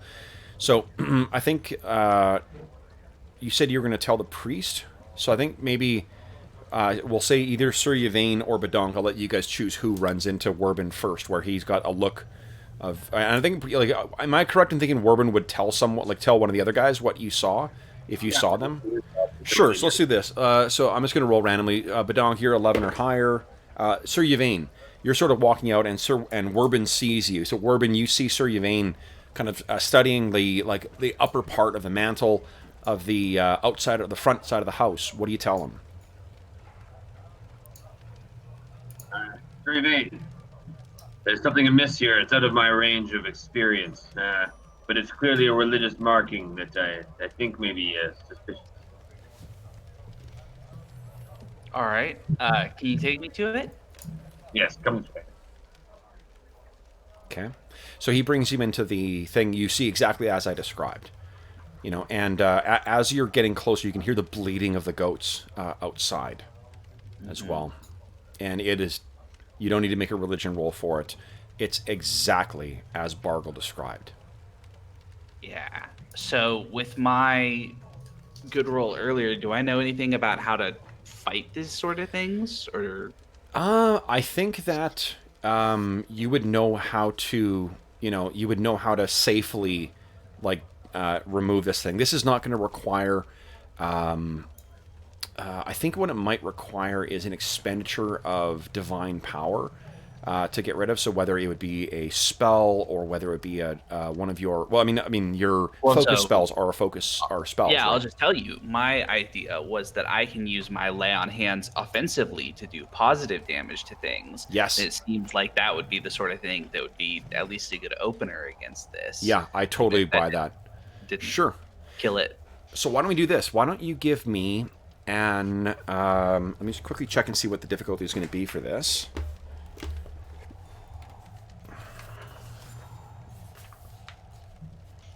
Okay, hold on. And then I'll look at my... Because this is going to be a contested thing. As a peek behind the screen for those listening at home, as a refresher, there's two different ways you can set DCs. So in Pathfinder 2nd, you can had it set by what the appropriate skill level would be for someone trained, or how trained it would be for someone to do it, or you can have it as a contested number. I'm going with the contested number on this because you're actually trying to unwork what someone has done. And there's also DCs in the book and on the DM screen for setting the spell level, and I think that's what I'll do. So this is going to be a DC 18 to unwork this, and I think you can use religion for that, unless you tell me there's something else you think might be more appropriate. I think with Arcantral, it might also be Arcana.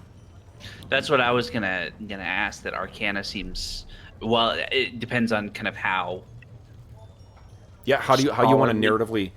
Well, I think with since Arcantral is a deity of sort of law and justice and also of knowledge and things like that, that I'm gonna kind of sit down and I'm gonna examine and I'm gonna try to call back the knowledge of all the different kind of things that might be relevant to this situation. Sure. And I sort of start off, and maybe even I'm wondering if I might like start kind of constructing the symbol of Arcantral in kind of written out sort of verses or prayers or something around this shape. I love that. Yeah, I love that. So here's the way I'll interpret that. You're effectively going to be able to aid yourself. You'll use in older versions of Shadowrun, they call them secondary skills. So it's using your one skill to supplement your eventual roll from another one. So why don't we do this? Give me an Arcana check first to represent your, you carving the markings of Arcantral around that, ready to infuse it with the counterspell and unwork this marking. So let's see how that goes. Nice. Oh, holy shit, nice. Yeah, great. So you get +2 to your roll then. Beauty. So you've set that up there, and I think by this point, we've been sort of watching you do this stuff, and then Badonk, eventually you're kind of like, hey, where are you guys? And then you make your way over and see that this is what's going on. So you've got your marking set up. You get +2 to your religion check, Sir Yvain. Why don't you give me a religion check? Let's see how that goes. Okay, spinning a hero point. Okay, good call. Here we go. Oh. Okay, so that's not good. I think what happens is, so you get everything set in there. What do we see as you're infusing the marking of Arcantral? I'm picturing that you've been starting to carve sort of the markings around the carving of the skull, and it's maybe it do the lines fill in and try and obscure the skull as you infuse it with power? Well, I was thinking, so I kind of am carving and carving and carving, and then it's as if the knife starts to... It's unclear whether the knife has grown duller in the process or if it's the malignant force of the thing, but it keeps slipping and kind of getting pulled in towards this central symbol. And so the Arcantral symbol, it's sort of perfect along one half of the one side, and then it gets less and less, and then at one point it's just kind of scratched and marred and looks kind of completely deformed. And I kind of realize that the energy of this thing is making it impossible to kind of finish the ritual. Yeah. Give me so as you try and infuse it with power, would you kindly give me a will save? There's potentially a consequence. 18. Okay, so what happens is because you did not sufficiently defeat it, it flares out with necrotic power right up your arm as you were trying to kind of infuse this thing. If it's going through your knife still, it discolors the knife as if it was like an electric jolt goes through it, and you actually take 7 points of necrotic damage. And you see Sir Yvain kind of jerk back from this too, and his the knife has like a oily discoloration for the entire length of the blade, and it's been dropped to the ground where it kind of sizzles in the snow, in the cold straw, and you hear the bleating of the goats outside. Sir Yvain, what do you do? So I think so. The first thing I need to do is I need to recenter myself. Okay. Right. So I'm going to sort of sit back on my heels and drop the knife and start my prayers to Arcantral to kind of work through the process and get my focus point back. Okay. get So calm. that gives about 10 minutes of time. Badonk and Werbin, what are you guys doing during that time? And hold on, we're outside. Let me just quickly change the audio cues here. I was trying to think if Badonk would probably be sort of harassing Sir Yvain, like, okay, what do I do? What can I help? What do you need? Need something? Should I get you some water? He's just bugging him because he doesn't. This is out of his, sort of range of.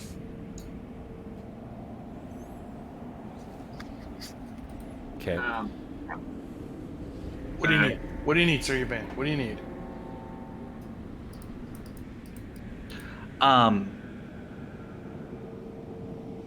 Perhaps there's a book that I'm thinking of, a treatise on this process that if it is in the library of the Church of Saint Yig here, then it will have the symbol of Arcantral on its cover. I'm wondering, could you go see if they have a copy, and if so, bring it, and if not, I'll make do without. So But I'm basically will trying go to send look for it. Badonk on kind of a wild goose chase to go grab this random book.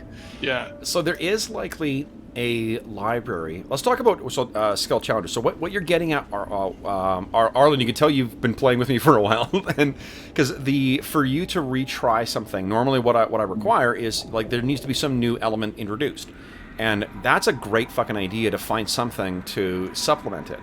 You do know that the church, or from what you've heard, the Shrine of Saint Yig in Helix does have a modest library. Maybe if you looked around in there.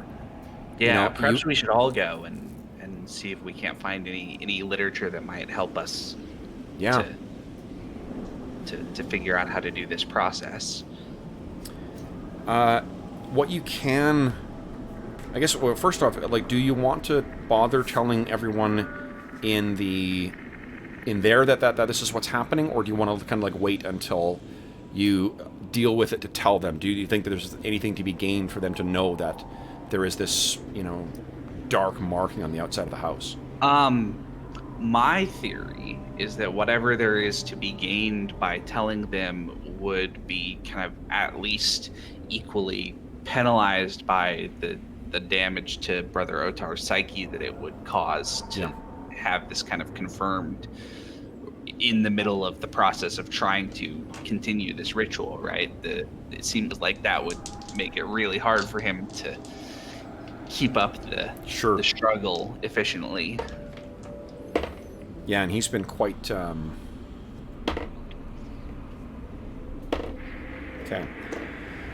So what I'm going to do, guys, is we'll treat this like an exploration mode challenge, similar to how we've been doing the survival stuff. So I think what I'll let you do is someone's going to be making primary rolls for this, and the other two players, or the other two characters, can assist if you come up with a narrative way of trying to help with it. So if you head over, if that's what you guys are going to do, is try and root through there and try and find some other information of, you've heard Sella tell you that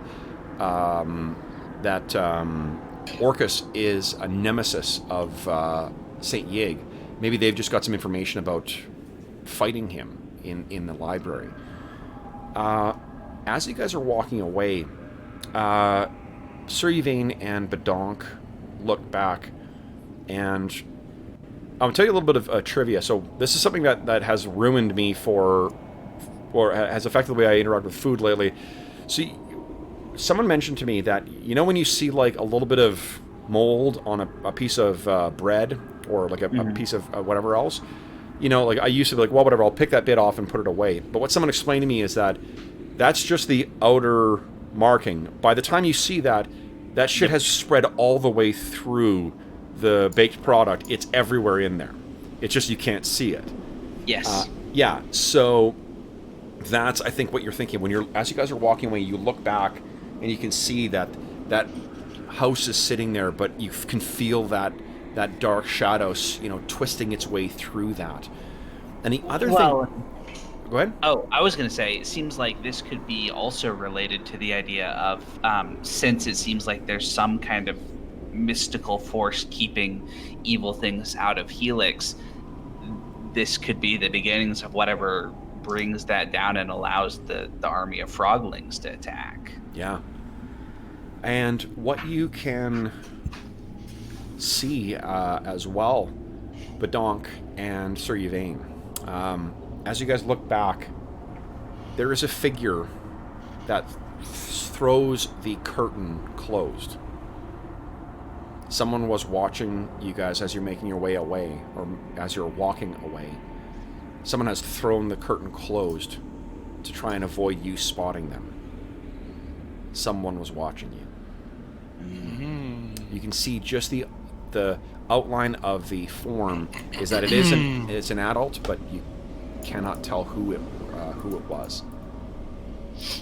So you make your way over into the Shrine of Saint Yeg, and there's that to the left is sort of like the area where they have parishioners and whatnot. They do the services for Saint Yeg, and then to the right is what leads up into the tower that makes up the taller bit of Saint Yeg. You can see the now restored roof is completely intact in here.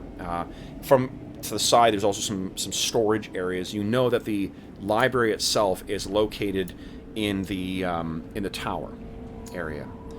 So you guys make your way in there, you wind your way up the stairs, you pass the quarters of the different priests, and you get into the library.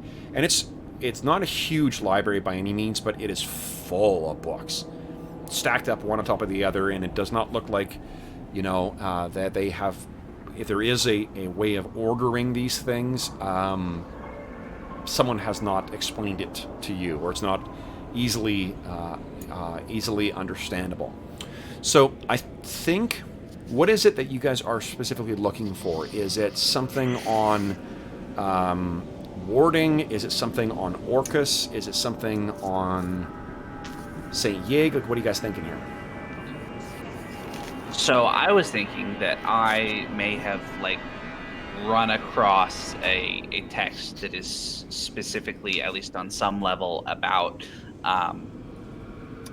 dealing with the symbols and the signs of the dark gods and all that sort of stuff, and the way that they can influence the world. Sure. Because that seems reasonable enough for me to have read something about, and that if there may be a text, or even a tradition or something, 2 or 3 different scholars who have written, right, the original one wrote something, and then there's a commentary on that, and then there's a commentary on that, as Sure. happens philosophical texts. Yeah. That if I can find something from that might be enough. To be honest, I'm almost thinking of like a Talmudic text where it's got markings in the side, and you can see there's different markings over and over again that are sort of, piling on top of each other, their own insights into this. Because that would be the value in a time like this when there's not mass production of books. That would be the way that these things would be collected, right? Is where that precious tome would be passed along with these other annotations added in, actually in the physical tome. So finding something like that definitely would be, really helpful. So I think that is going to be a religion as a primary skill then.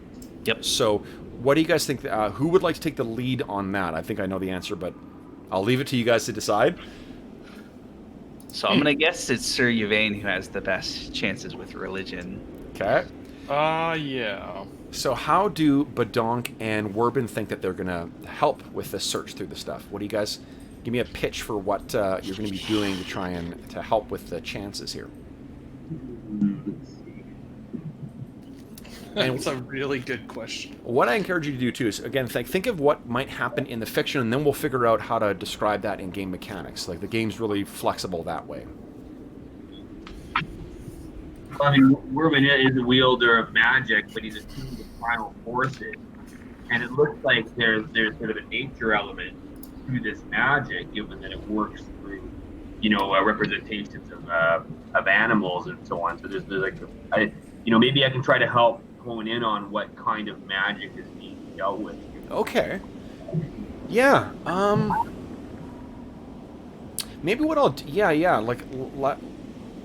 I'll let you make a nature roll to assist to try and figure out like, not for nothing, it was in the goat's stall, right? Maybe Yeah. that means something. Maybe it was just the most convenient place to access, and he didn't want to, or he or she didn't want to crawl through chicken shit to make the marking, right? So I'd buy that. And what about Badonk? What are you thinking?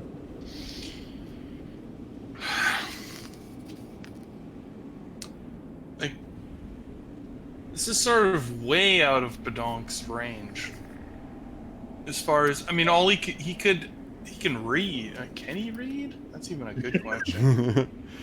I don't think he can even read. Here's something I'm because I mean I prefer to be generous with this, like what skills you can use. Remember that this is it's a stacked floor to ceiling kind of area, you know, and maybe He could be climbing around and checking the higher books. That's true. I mean, you could probably show him any symbols that he would be looking for, maybe on the spine of the book, or you could, you know. Yeah. Badonk's not. I mean, he's about 3 feet tall, so like he could, you know, be clambering up and kind of like, you know, climbing along at the very back of the top of the bookshelf and be like, this one, no, maybe not. How about this one? No, I don't know. Things that got pushed to the back, right? Yeah. Okay. So I think I'll buy that. So why don't let's see here, Warbin, why don't you give me a nature check and let's see how that goes. Oof. That's not great there, Werbs.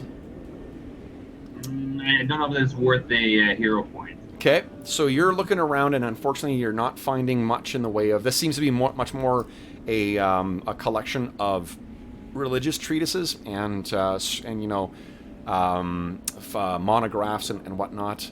But Donk, why don't you give me an athletics check, please, or sorry, acrobatics? Pretty good. Medium. So you're pulling out some, you're getting a full access to even the shit that's been forgotten about at the top of the, you know, thing before Brother Othar came out here. So I'm going to give you a +1 to your religion check there, Sir Yvain. This will represent about an hour of work here. Mm-hmm. All right, religion. Nice. Okay. So you find precisely what you were looking for. As you described, it's this thing that talks about like some of the dark deities. Yeah, so I sort of motion around. Werbin Badonk, allow me to introduce you to the work of Master Gregorius on the dark deities and their signs. And I sort of open up, and it's, you know, this beautifully illuminated manuscript, and right at the center of one of these pages is the symbol of Orcus that we saw in the...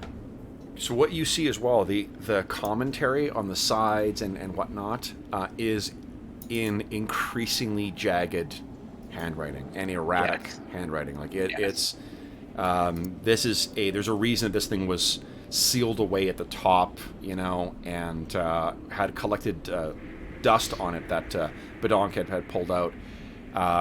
This is a tome of great knowledge but great risk as well. So you sit down and you spend a bit of time reading through this thing, and you get a little more insight into the way that, you know, the black goat extends his corruption out.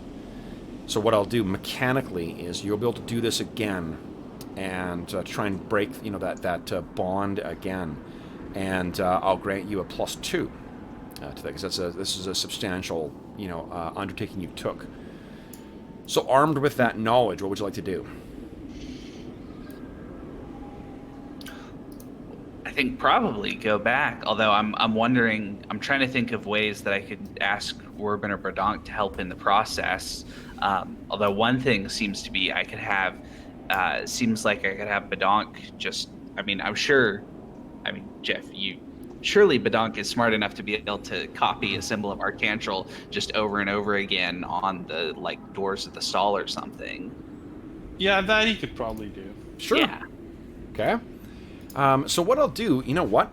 This is, what are you an expert in religion? I am not. I am Okay. trained in religion. That's okay. What I'm going to do is, I will allow Badonk to make that roll with his own religion check. He just won't benefit from, because you're not trained enough. You know, he's going to, there'll be small, like subtle or potentially small inconsistencies in what he's drawn depending on how he rolls. Yep. But he'll start, making those markings, the holy symbols around to mark the inside of that stall. Werbin, can you think of anything that you might want to try here? To assist with Sir Yvain's activity? I mean, any of you guys can feel free to make pitches for how Werbin might be able to help as well.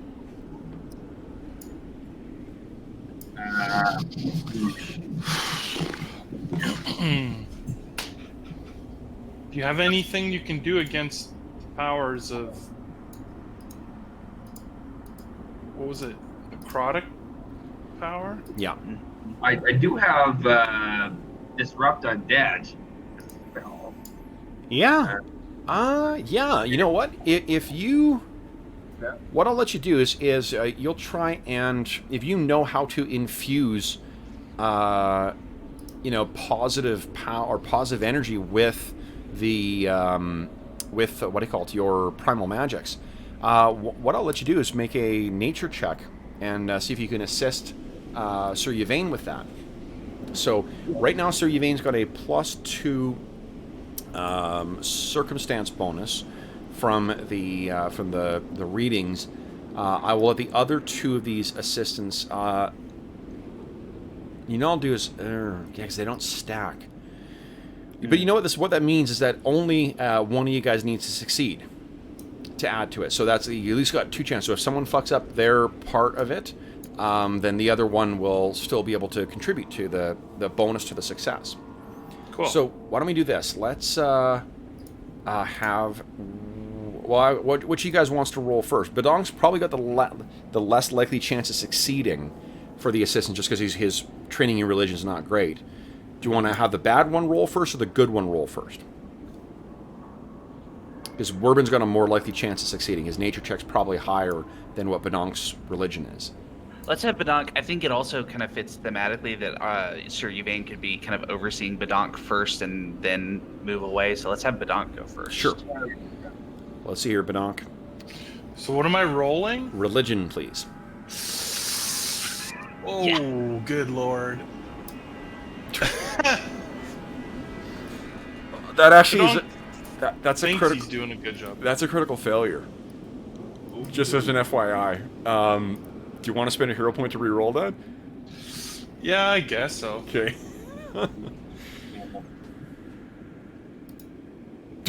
Oh God! That's amazing. Okay, so that... Now, to be fair, Sir Yvain would see that I'm doing this and, like, stop me. No, I don't think he's... Well, I think I can see like the beginnings of the problem, but I can't Yeah. oversee you the whole time, right? It's, like his attention is going to be focused on actually disrupting this thing using the knowledge. So she's like, and this is it's because you guys are pressed for time here as well. So that bonus that you got from the training, unfortunately, Bedonk has undone that. Wow. So Werbin can still potentially add a bonus here. So let's see how Werby Werbs does. So Werb, give us a nature check here. Go. Building suspense. That's what I like to do. There we go. And yes! Critical success! So while Bedonk has offset, you're back to having a +2 now to your roll there, Sir Yvain. Okay, so fucking great roll. Jeez. So Bedonk has unfortunately been, and I think, Bedonk, like, in fairness to you, this is a pretty powerful sink of dark power. So the same way that Sir Yvain was seeing how his knife was kind of dropping into the mark of Orcus on there, I think your hand may be subtly, being guided by that, that dark power. In an unconscious kind of way, because you wouldn't know one way or the other. Your character's not a holy man of any kind. So as you're marking, maybe we see this sort of like. You hear the bleating of the goats, and we see that you're actually subtly carving crude approximations of the goat into the thing over and over and over and over again, right? And then that's when Werbin sort of, flares up. What do we see as you manifest this power, Werbin? Like, it's going to allow Badon to kind of like blink and realize like, wait a minute, this doesn't look right. Right. Well, I see him drawing stickmen on the barn, and I'm like, okay, just yeah, stop that. And then I sort of Okay. How about this? You lay your hand on Badonk, and Badonk, where your eyes were sort of like kind of glazed over before, you kind of blink and you look back at Werbin, and there's this flash of like greenish, vibrant energy, and it's almost as if like spring comes early in this stall, and we see little shoots of green things come up, you know, poking through the dead straw. It does not get to the point where it's near the wall, but this is where you come in, Sir Yvain. So you kneel down. Right. What do we see as you... So Sir Yvain, he's got his knife again and makes it... He's got kind of one symbol of Orcus, around it the marred symbol of Arcantral, and then around that, even larger now this time, he has another. It looks almost like the normal symbol of Arcantral, except he's got little kind of like glyphs or markings at some of the points that he learned from his studies in the literature. And then he sets his knife aside and he unsheaths his sword and puts the point right on the center of this symbol, and you can see him kind of dig down, and the energy flares up as he attempts to thrust Awesome. through. Let's see. Go ahead and give us a religion check, please. Here we go. Yeah. So as you spear your sword in there too, you guys hear what, and you can't hear see a source of this, but you hear the sound of some mighty, deep-throated bleating of a goat. And it sounds like it gets then lost in the whirling snow, and you see there is a like a scorch mark that leads out, as if a burst of flame had hit the side of the to the side of the house. And as you sort of bring things away, you suddenly notice, Sir Yvain, you hear this kind of like meh, meh. And you look over, and that little kid is looking at you. And it comes trotting over and kind of like, is nuzzling its little, like, the small form, or like still forming horns, kind of like, you know, rubs it up against you. Mm-hmm. What do you guys do?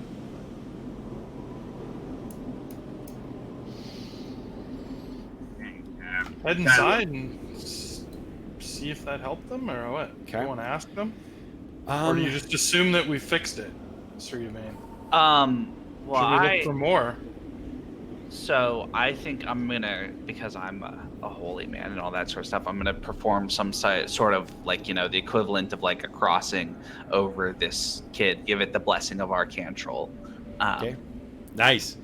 And I think what you notice is that on the side of the kid, there is, this thing is all white with, like, you know, brown modeling on it. There is, like, it's sort of like a Rorschach kind of thing, but you could roughly approximate the multi-pointed star of Arcantral on this thing. Maybe it's your imagination, you know, playing on you, but you think maybe that's always been there. Has it? I don't know. Tough to tell. But this thing kind of nuzzles, and then the goat, you know, its mother or father kind of like trots forward, and they go back into their stall. You know, and then they start kind of eating the fresh shoots, those tasty fresh shoots that have come up from Werbin's primal magic. Closing the gate, you guys look at each other, and what do you all say? Yvain, you know it was successful. You can feel that it broke under the force of your power. What about Werbin and Badonk? What do you... Werbin, I think you could probably, because of you had a specific connection. Badonk, how do you feel about that weird...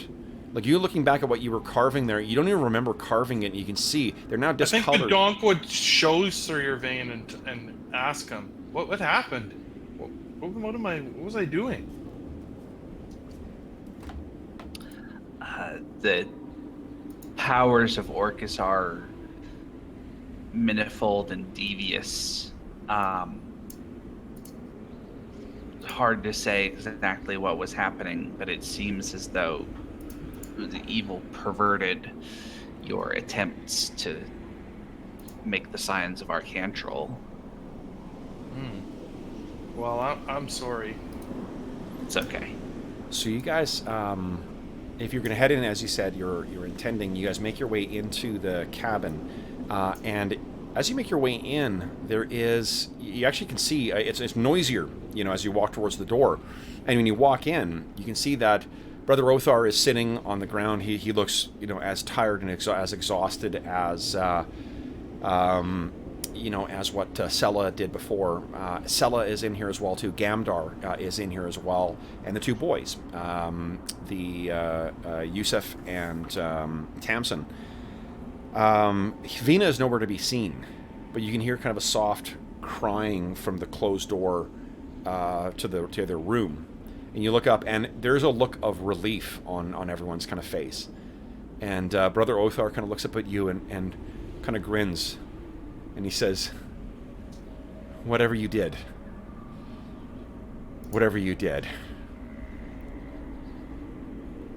it was like a dam breaking. He is cured.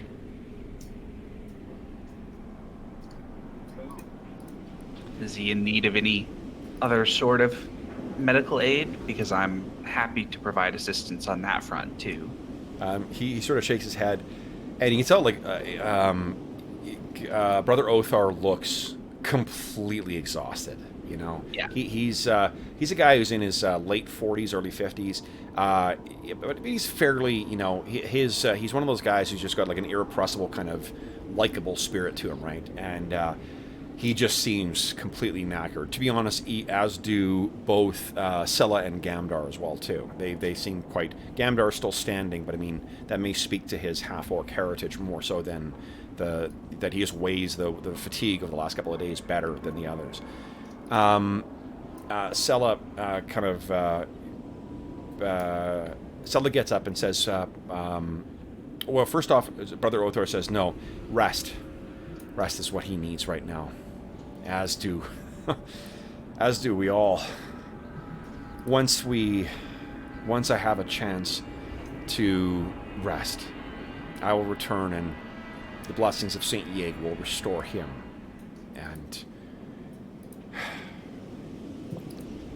And we will be back to normal. Such as such is. Brother Othar tries to get up, and he kind of wobbles a bit. And Sela, grabs his arm and then kind of shoots a look at Gamdar. Gamdar goes over, and then grabs Brother Othar, and he says, "Oh, thank you. It's been a long couple of days. I think I will rest now." And he turns to Tamsin and Yusuf, and he says, "Boys, if anything changes," and Sela says, "I will be here." And she looks pretty knackered as well, too, but just go and rest. So Brother Othar gets Gamdar to not carry him, but to basically help, puts his arm around him and kind of helps him out the door. And as he's going by, Brother Othar sort of touches each of you. First, he kind of touches you on your shoulder there, Badonk, and shoots you a look of gratitude, and same thing to you, Warbin. And as he passes you, Sir Yvain, he touches you on the shoulder, and he kind of leans in. He says, "I felt her.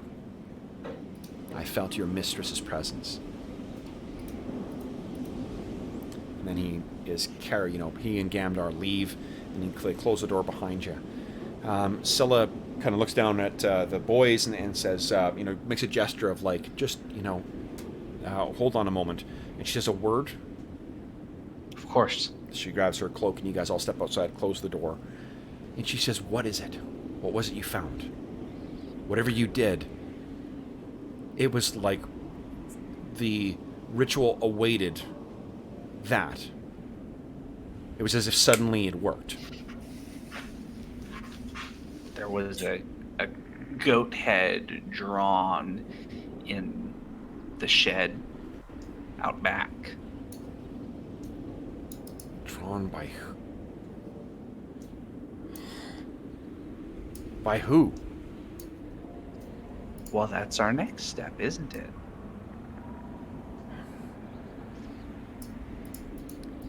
There's... I knew that they would try. At this time of year,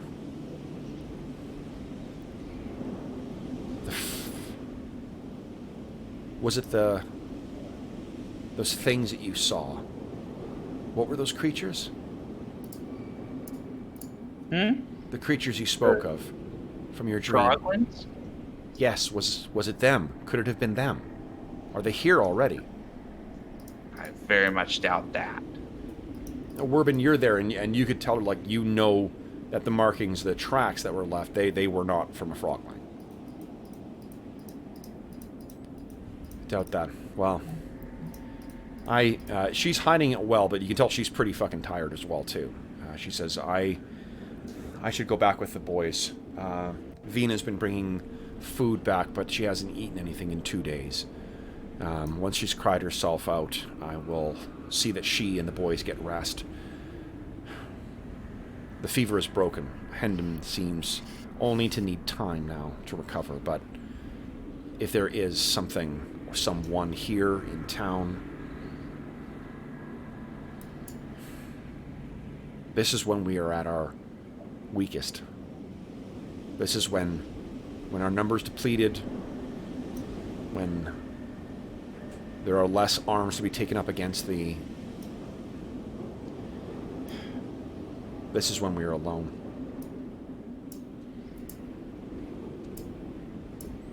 And unless you guys say anything, she kind of recovers.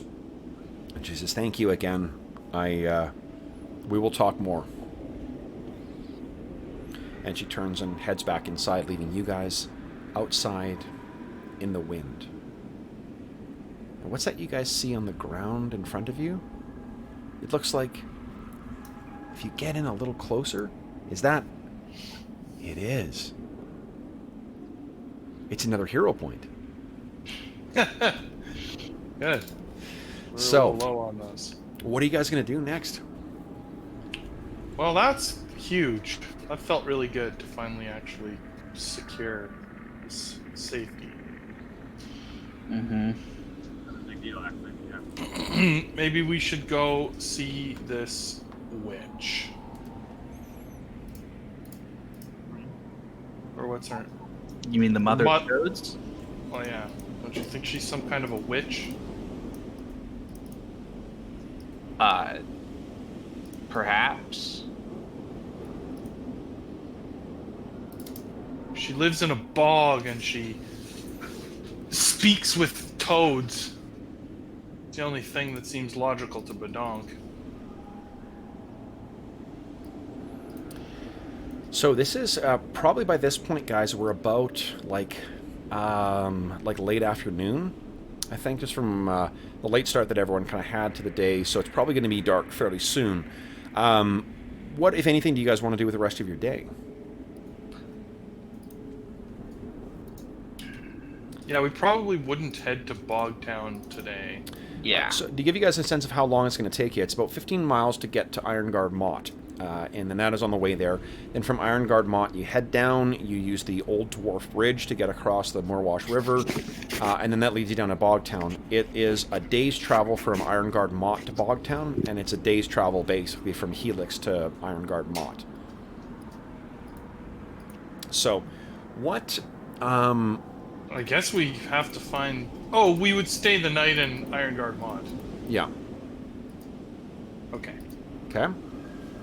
So, Werbin, you keep looking down at those relatively fresh markings leading to the little stable at the side of Hendon's cabin, and unfortunately, like there's been so many people coming in and out of the cabin the last little while, with you guys going in to you meet with Othar back and forth before you went and rescued the boy, before you went out to get the bone blossoms, and afterwards.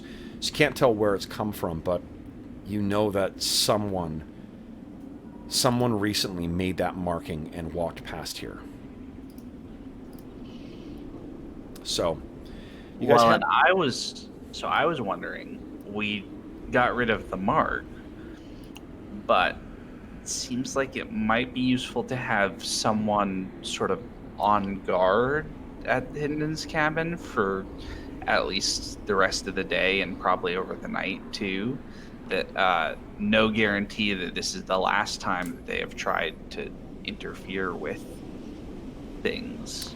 At this point, your religion is certainly good enough for this, but you know that what the mark was trying to do is prevent the divine scourging of that that necrotic plague. That's gone now. That was they unsuccessfully. But what I'm saying is, it's a pair of boys and a woman who's just cried out every little bit of emotion that she has. A man who's right. Somebody with a knife could come in and stab him pretty easily. Even don't need the fancy. Sure. Things. Do you want to keep watch then? I want to, and I'm happy to trade off if the other guys want to, but no pressure for you guys to. I can do it by myself if need be. Okay. Inside or outside, do you think? Outside. Outside, okay. So, what about Badonk and Werbin? What do you want to do with your evening? Not sit and watch. Not if Sir Yvain. I mean, unless he wants somebody to come and, No, it's all right. I'll be just fine. Okay. But Donk is a little stressed out about all this religious stuff. He needs a drink. Okay. So you go scampering back to the brazen strumpet. What about Werbin? Yeah. What is he? I was thinking maybe while there's still some light, he's going to track these tracks of whoever came and cast a spell on us. Okay. So what you've studied thus far has revealed like it's an adult, or at least it's someone who is human-sized. The length of the stride, the size of the prints, and then the length of the distance between where the knees were and the feet were. It tells you that it is a adult, human-sized being. You cannot tell man or woman. You cannot tell whether this is a half-elf, a half-orc, a human, I'm trying to think what else would be that size that's in town. You know it's not a dwarf because the stride would be smaller, and you know that it's not a halfling or a goblin because the shoes would be smaller. But right now, you don't know anything else. Right, can I follow the tracks and see where they go? Let me make a check here for you.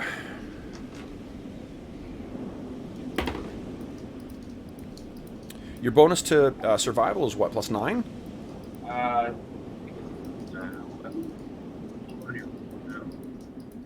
Survival is 9. 9. Okay, so let me think here.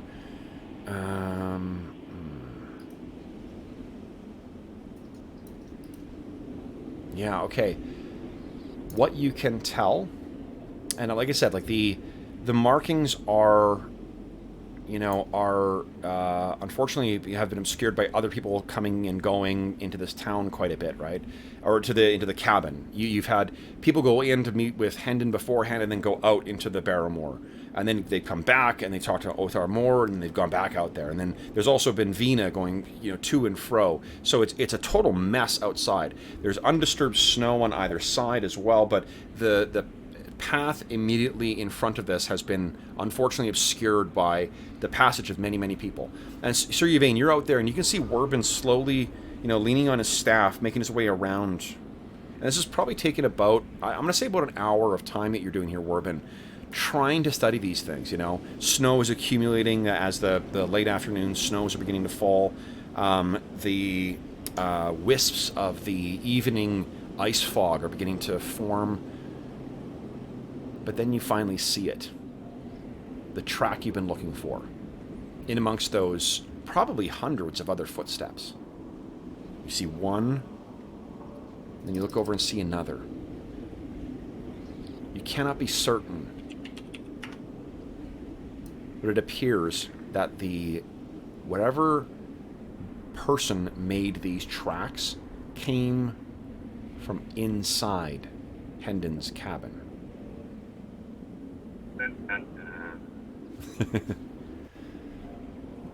What do you say? Is anyone around me at the moment? Sir Yvain is standing outside, but what would Sir Yvain be doing at this point? Is he like on a chair, or is he leaning on something? Is he?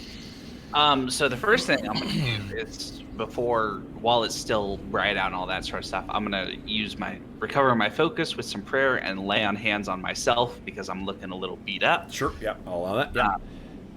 And then I think he'd probably have like a chair or a stool set up by the door, but then also kind of, every 10 or 15 minutes stand up and circle around the house once or twice and then come back and sit down. Sure.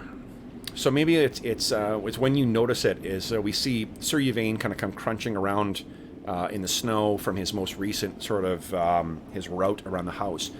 And Werbin, you're staring, and he's been doing this for, like I said, for about an hour, Sir Yvain, of like kind of crouching down and looking at stuff, and then getting back up and moving his way over, and then looking at it from another angle. And as you come around the corner, Werbin kind of looks over at you, his big beard now full of snow as it's been falling, and he just simply says, "It came from the house." And you kind of stop and look, and he gestures at the ground and sort of points out the path that led to the side. And like you can make out the sort of the markings. You see a few sets of footprints moving their way into the shed or the little barn thing at the side of the house. But he seems clear. He seems certain, I should say, that that's what happened.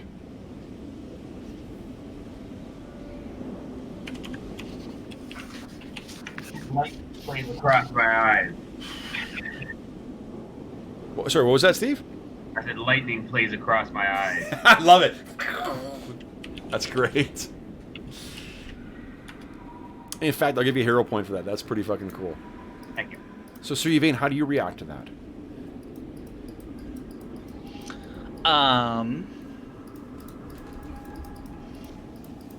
Who's in the house? Who's okay? So I'm mentally going over all the people who are or have been in the house recently.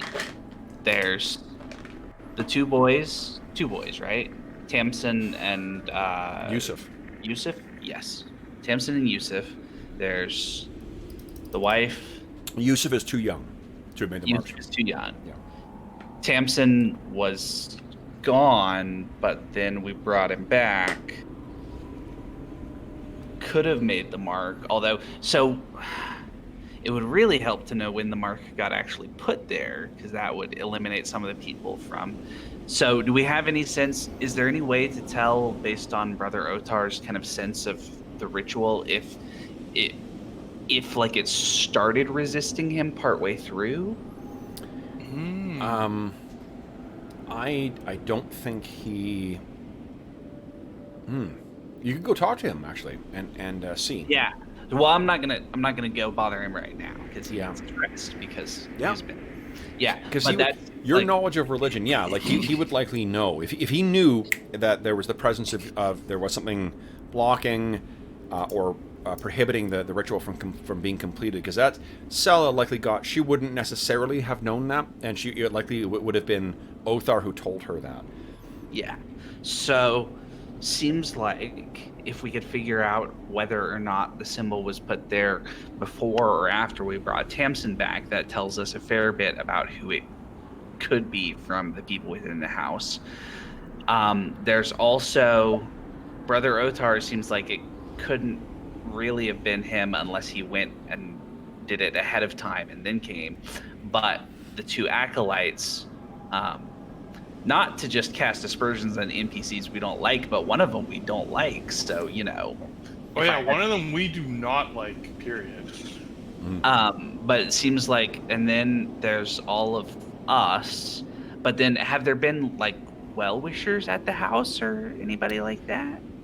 There may have been, not hanging around. It was okay. only, the only, it's your party. It was the priests and acolytes for the Shrine of Saint Yeg. That appears to be it. At least, I mean, you may want to ask Vina about that, or Sela about that. Well, Badonk will volunteer that Badonk was drawing the wrong symbol without his own knowledge. Maybe that someone is being acted upon without their knowledge. Is that possible, Sir Yvain? Maybe it's not an agent of the dark side, so to speak. Sir Yvain, that is absolutely possible. That is. So we have to consider the possibility that it's someone under the influence of this malignant force and not who is actually chosen to do it of their own volition. Okay. So, seems to me that the thing to do is, okay, so we can guess nobody from this family is likely to leave the house anytime soon. Except to go get food. They're gonna stay here. Yeah. We know where the acolytes and the priest are, and we know it wasn't one of our party, or we're gonna make that assumption from the start. At least it wasn't one of our party who did it intentionally. Is that something that Kev would do? Would he be so clever as to reach out to a certain... He's definitely gonna work on... So, Sir Yvain is gonna say that it's definitely not one of our people, but it's in the back of his mind that, especially if it wasn't done intentionally, that What's a bunch of strangers you went with for the most part too? Like Yep. Buka, Zuko, Bargle. These are all people you've seen around town, but they don't seem to be the people who were adventuring with Sir Albus. Yeah. Then again, the people who were adventuring with Sir Albus, they're the ones who got him killed. Yep. So, and also, is there a long? To do, we know about where all of the potential suspects are going to be for at least a little while. Seems like one first thing to do is to talk to Brother Otar about whether this symbol was exerting its force from the beginning or whether it was introduced partway through the process. He might have a feel for it. And then, I don't know, sit down and do counterinsurgency, I guess. Do, one-on-one or three-on-one interviews with everybody to see who's shady. I don't know what we do for this sort of thing as much. I'm a little tired and things have been kind of crazy and yeah. So Sir Yvain is he talking through this stuff out loud with Warbin? Yeah, he's kind of talking through this stuff, and that's part of, at the end, he's getting to the point of, it's been a long week. Okay. It has. Yeah. So Warbin, what do you think? He's talking this through, and I guess first off, what does Warbin think about knowing that these tracks came from inside the house? He's annoyed. Put it politely, yes, very much so. So he's going to be sniffing for a rat here pretty soon. So he'd like to go and you definitely like to talk to some people. Okay. So Badonk, we cut to Badonk, who's sitting by the fire. We see, the roaring fire in front of him. Biscuit and Bone are completely sacked out on the, small little patch of. And maybe if they've got a pillow for you, they may have a pillow for for them as well too, or a pile of blankets that they're sort of curled up in. Badonk, as you make your way back to the Brazen Strumpet, you go by and you can see that Alistair is again kind of sitting there, and he's having there's an empty plate next to him, so you can tell that Tacey brought some food out to him already, but he seems again still staring off and kind of trembling and talking to himself as he usually does. And he makes no indication that he sees you go by, but what you see is, because I think you have fed him before, as you walk up, Mr. Pagan's big head kind of, looks up in your direction. Oh, yeah, for sure. Yeah, I'll give Mr. Pagan some food. Okay. So you head over and give him a little food, and chomps it down. Alistair makes no indication that he's seen or recognizes you at all. You finish up and head in, and then we catch you sitting at the, alone near the fire. Karg and his cousin are involved in a fairly noisy argument about a point of blacksmithing, and it's an argument that they have like every couple of weeks. So it's the same type of like they just fall back into the same thing. They've forgotten that they've argued about the same thing before, or they do, but otherwise the place is pretty pretty subdued. Everyone, I think, in the community has been a little more on edge about this whole thing with Hendon than what they may have let on.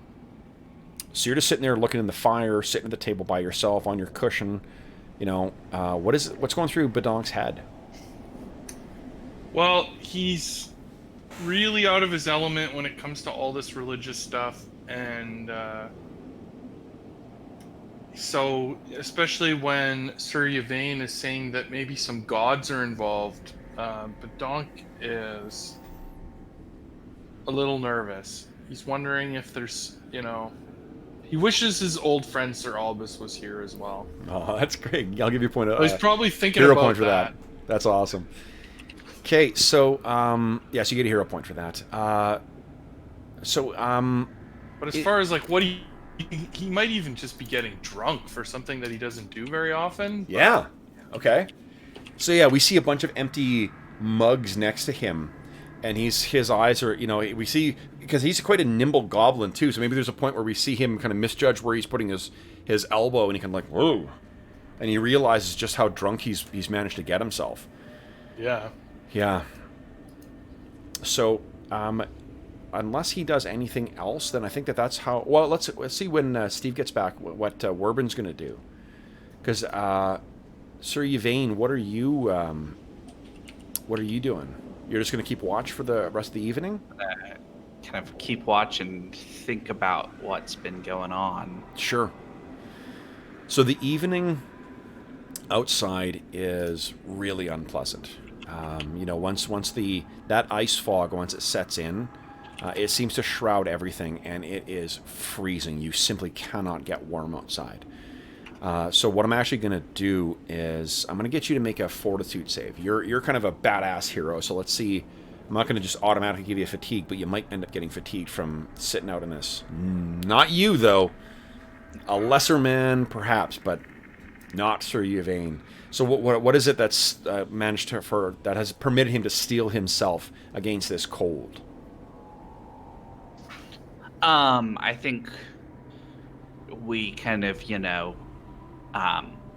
we have some sense. If any passerby, for whatever reason, was walking through the streets of Helix at night, they would, even just getting near Sir Yvain, sense the kind of fiery righteousness within his veins that strengthens him, and the kind of certitude of the rightness of what he is doing to protect the weak here, and that how that is emboldening him in a way that nothing else could. Okay. So what about Werbin? Steve, what we're talking about is what, after, noticing where these tracks are coming from and bringing it to Sir Yvain's attention, what does Werbin do for the rest of the evening? Well, at that point, I mean, first of all, he peeks into the house to see what's going on if he can. So he's going in the house to explain what? He actually just sort of wants to peek in the window and see what people are doing in the house. Sure.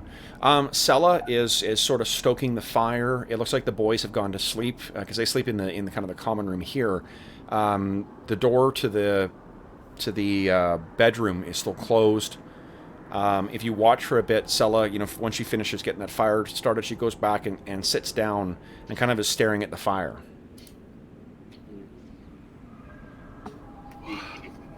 That's not terribly suspicious. Very well. Seems to be out of moves at the moment. Where do the acolytes go? They went back to the shrine of Saint Yeg. All right. Well, depending on how much, maybe he'll stop in at the shrine on the way back because it's getting near bedtime, I guess. But sure. Yeah. Okay, so you stop by the shrine, and it's the door is always open at the shrine of Saint Yeg. So the door opens, and then you hear a low voice that you kind of recognize saying, "We're closed. I'm sorry."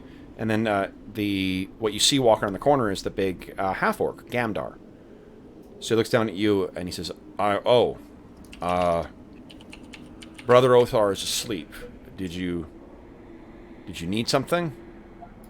Sorry, about and the orc he's cool, right? Or the ogre he's cool. Like The half he's orc? he's not one of the acolytes, right? Half orc is one of the acolytes. Yeah. Oh, I see. There's two acolytes there. There's Sella, who's a female woman, and there is Gamdar, who's a half orc male. Right. Who's the one we don't really like? Right. I say, look at him and I say, I know it's all right. I'll come back tomorrow. Thanks. He just kind of nods, and you head back. So I guess to the when you walk into the Brazen Strumpet, you can see. I mean, it's well I described. You see Karg, Barrelgut, and his cousin, who are in an animated conversation. There's everyone else seems pretty subdued, and you see Badonk sitting on his own with like 2 empty glasses, and you can tell they're empty because they're turned on their side. That's your wisdom's high enough that like that's unusual for Badonk. Badonk's normally not a drinker. Right. So what do you do? I go over there and pat him on the back and have a seat and say, Badonk, like you were just lost in thought there, and suddenly there's Warbin's right behind you. Oh, Bourbon. Scared me. "Hey, my friend, you're distracted." Yeah, just remembering Sir Albus. Oh, yeah. I wish he was here. He knew so much about these types of things. Gods and possession. Scary times for a goblin. Indeed, yes. I wish I had been there. Maybe I could have saved him or helped. But anyways, we have much to discuss and much to think about. We must formulate a plan. But I see that I think maybe you've had enough to think for today. Yeah. No, one more. Okay, so at some point, Badonk, you either finish your drinks or you kind of nod off in your seat. I think in his last thing before he goes to bed is he's gonna get some warm food from the bar. Yeah. Two sort of portions. One to take to bed, and one he's gonna wander out in his drunkenness and bring it to Sir Yvain. Oh, nice. Okay, so Sir Yvain, you're sort of lost in thought, and not lost in thought, but you're sort of focused, on what you've experienced throughout the day. Your hand, you're managing to wield to kind of ward off the cold as best you can, or at least it's not affecting you. But the one thing you can't, like, you keep feeling like your hand is going numb. The hand that was struck by that power. So you're sort of flexing that hand back and forth, trying to get warmth back into it the way you do when, in cold weather, when you're wearing gloves. And it distracts you enough so that you do see a small form coming out of through the ice fog. The low fog that hangs at about your halfway up your calf. Your hand slowly moves over towards your sword. You get it over and around the hilt. When you see it's actually Badonk, kind of wobbling his way along towards you. He's got something in his hand. It looks like it's 2 plates of food. Badonk, what do you say as you wander over towards him?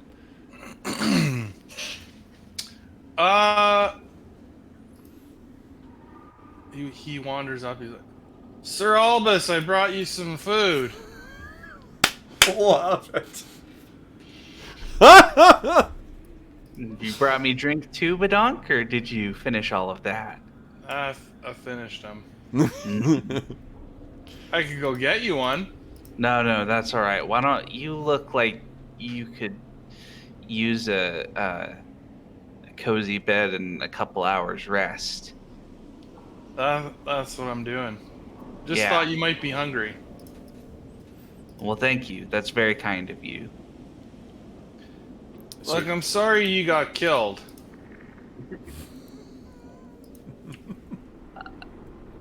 I am It sorry. wasn't my fault. Do you know whose fault it was? Might have been Skarg. Oh. I'm But sorry. now I'm thinking maybe that this bad god did it. Yeah, Yeah. bad gods have a habit of doing terrible things like that. I don't like those guys. No. So But do you need help getting back to the tavern? No, I don't think so. Good night, Sir Albus. so And he good. wanders off. Awesome. You get another hero point for that. That's fucking great. So you and so you'll get one as well too. So you take your food and it's of course like ice fucking cold by this point because it seems like he may have taken the circuitous route to get to you around the well and then over around that cart and he's like, who left this cart here? And then finally over to you. But it is food though, and it has been a while since you've eaten. So Badonk sort of stumbles. The last thing we see before we cut to an evening is Badonk kind of getting into bed and muttering, I guess, about Sir Albus. And as the camera pans away from Badonk, what we see on the window pane, we see or hear first that the sound of a finger on a wet window pane, and we see the symbol of our cantrell drawn on the window by a hand that we cannot see. Morning comes, and Sir Yvain, you are still standing resolute outside the cabin. The door opens, and you kind of turn, and Vina sees you and kind of... She's like, have you been out here all night? It seemed to be my duty at the time. Well, thank you. You must be frozen, though. Come in. Thank you for the offer. I'll be just fine. You can see that she says, well, please, you must have something. And you can see past her. Sella is up and kind of getting herself, like, collecting the last of her stuff and getting ready to leave. She looks up and I don't think you didn't tell her that you were keeping watch out there, did you? She kind of like has this quizzical look, and not like harsh in any way, like not what the person that you've been led to believe is what she's like, but she kind of looks a little quizzical and then finishes getting her stuff and then walks past you and she sort of tries makes eye contact with you briefly, kind of nods like good morning, and then she walks across the in the direction of the Shrine of Saint Yeg. Venus says, come on, don't be foolish, get in, come on. We'll get something warm in you, and then you're free to go on and do whatever it is you need to do. No, please. It would only be an imposition. Now that the worst is over, I feel comfortable leaving you alone, but it was necessary at the time. So as you're trying to step away, she kind of grabs your hand with both hands, because her hands are much smaller than you. And she looks up at you and says, thank you. Thank you. You're very welcome. So she lets you go, and the door closes behind you. You can hear her starting to talk, to the boys. And you head back into the Brazen Strumpet. You've got that, weird strung out feeling of having been up all night. Yep. You kind of stagger in, Did you think... I'm not sure if you ever took time to necessarily put your armor on either, did you? I had been imagining wearing armor just Okay. because I sort of always imagined Sir Yvain as pretty much always going out in armor. Yeah. Maybe in if there's a... Yeah, I think I had been wearing armor. Okay. So you And that's walk in... probably part of why we got a late start too. Yeah. So as you you make your way in to the Brazen Strumpet, it's early, so it is what do I call it? There is Murda, who is actually a half elf as well. And what you've known about Murda is sort of the, that waitress who's been a waitress for far too long and fucking hates the job and hates everyone involved with it. That's Murda, and she's a blonde, wait, hold on. Is she blonde? Wait.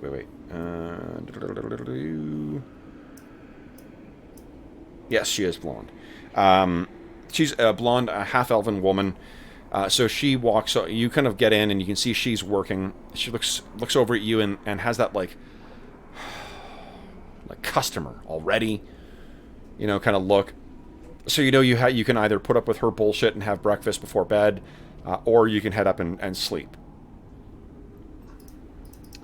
I'm gonna get some rest. Okay. So you spare a look. You're like, this is one dragon I don't want to slay today. You head up and boom, hit the sack. And I think for the sounds of things, Badonk will be up. Werbin will likely be up first, followed by Badonk, followed much later by Sir Yvain, who staggers his way. And I don't even know how much Badonk's going to beat Sir Yvain. Yeah.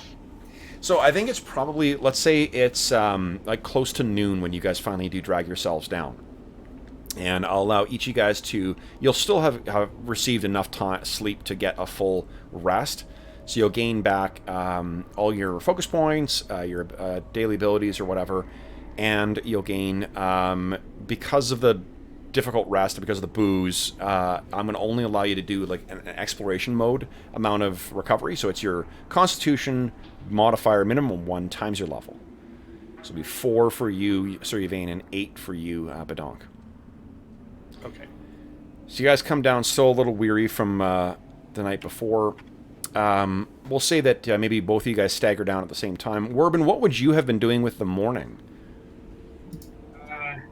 In the morning, I'm brooding, and I'm thinking about how to best sort of elicit from the acolytes, whether they may be sort of traitor. Sure. So you're sitting there, and I think you've managed to get yourself on Murda's good side only because she doesn't have to do anything for you. You've been sitting kind of like nursing your drink throughout the morning. Sir Yvain, you and Badonk sort of run into each other, getting out at about the same time, and you look like you're both rested, but you look about as haggard as you could expect from sitting up all night and having your circadian rhythms fucked up, and then drinking too much and getting up. So you guys sort of see each other. And head down for breakfast at the same time, where you find Werbin is waiting for you as well. As you guys take your seat, you can see it's Murda working. So she just sort of shouts at you, "Food, drink." Yeah, food.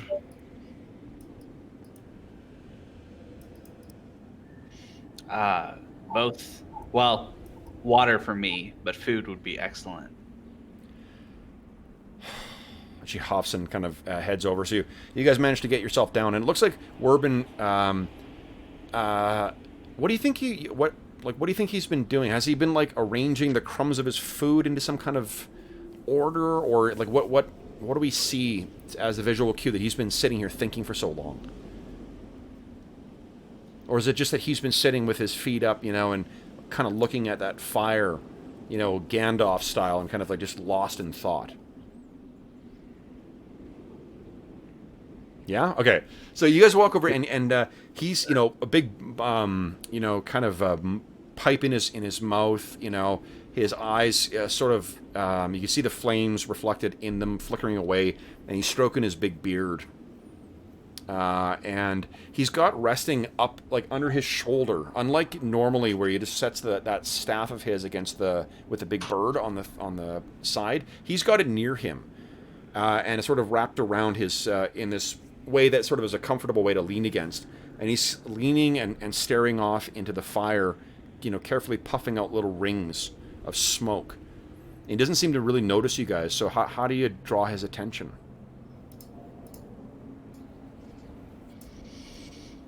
Or do you just wait for him to notice you? But Donk is not thinking very much at this point. So Badonk gets on the table and kind of... boom. Yeah. His head is down. Sir Yvain, what about you? I think I'm just gonna wait for Werbin. Okay. So Steve, when is it that Werbin sort of... What does he do because he finally kind of notices that they've been there, and you realize, like, oh man, like they may have been here for quite some time. You've been thinking and plotting, as he Yeah, said. right. Yeah, I hope I wasn't talking to myself. All right, I turn around and say, "Oh, hello, hello, friends, welcome. Come sit. We have much to discuss, and we need to discuss with the acolytes uh, in order to figure out whether they may be traitors. But how do we Traitor. do?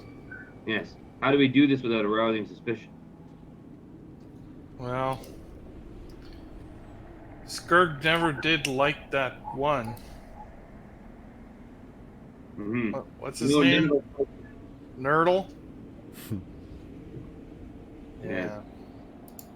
He's no good. No, none of us like him. He does arouse suspicion, but that's not proof of guilt. However, No, you're right. It's not proof, but There's this loud clank as Murda puts down the glasses, and Badonk, you're just like, oh, yeah. oh gosh, And you're then in she a mood this morning. I say to her. clatters these down, and she looks down. She's like, "Shut up!" And then you hear Ball looking like, from behind the corner. She shoots a look over at him, a look down at you, and then throws the plates down on the table, and then saunters away. now, do I think that the tracks could have been made by a half orc? They're human-sized, absolutely, Yeah. but you don't know if it's a man or a woman. Is the difficulty?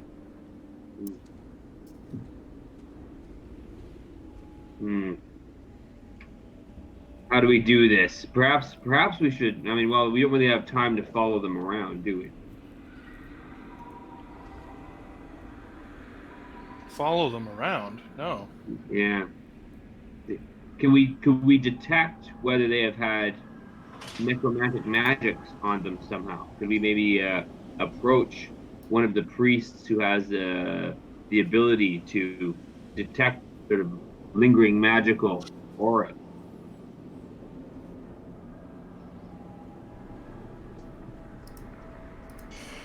What do you think, Sir Albus?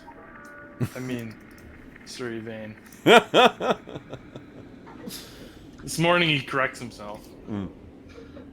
I don't know if.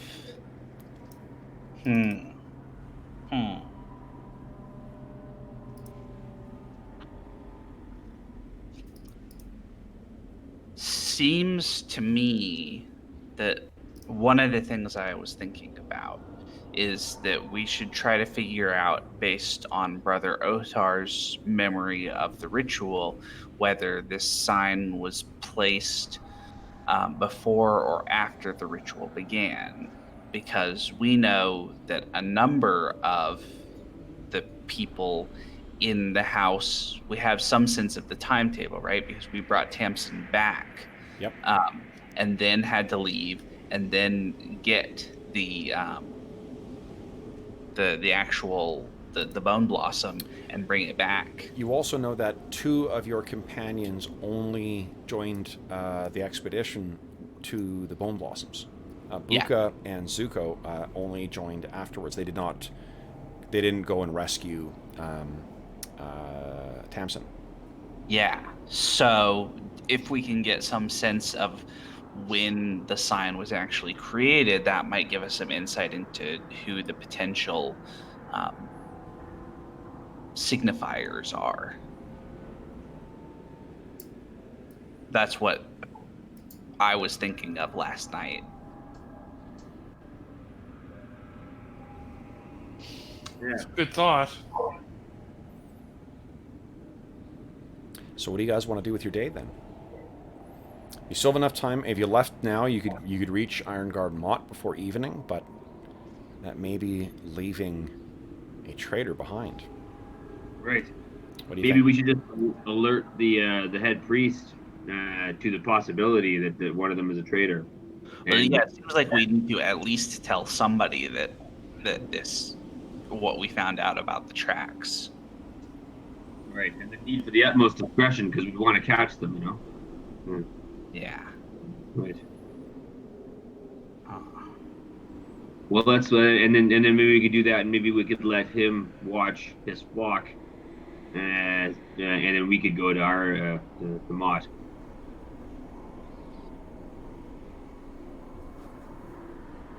Sure. Yeah.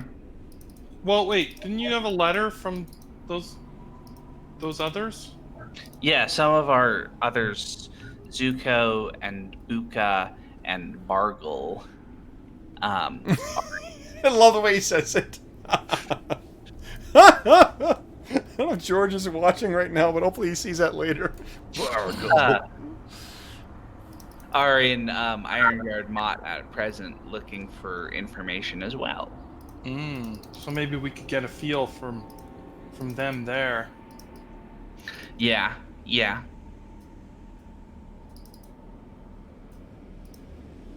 All right. Sounds like we have a plan. Okay. So what are you doing with your day then? Are you making out for Ironguard Mott, or are you gonna try and talk to Brother Othar first, or are you gonna stick around? What are you gonna do? We have to talk to Brother Othar and then head to Ironguard Mott. Okay. So you guys finish your breakfast as best you can, and if you want a second round of drinks, tough luck. Murda's not the most attentive of waitresses. So you guys finish up and you head over to the Shrine of Saint Yig. The door opens, you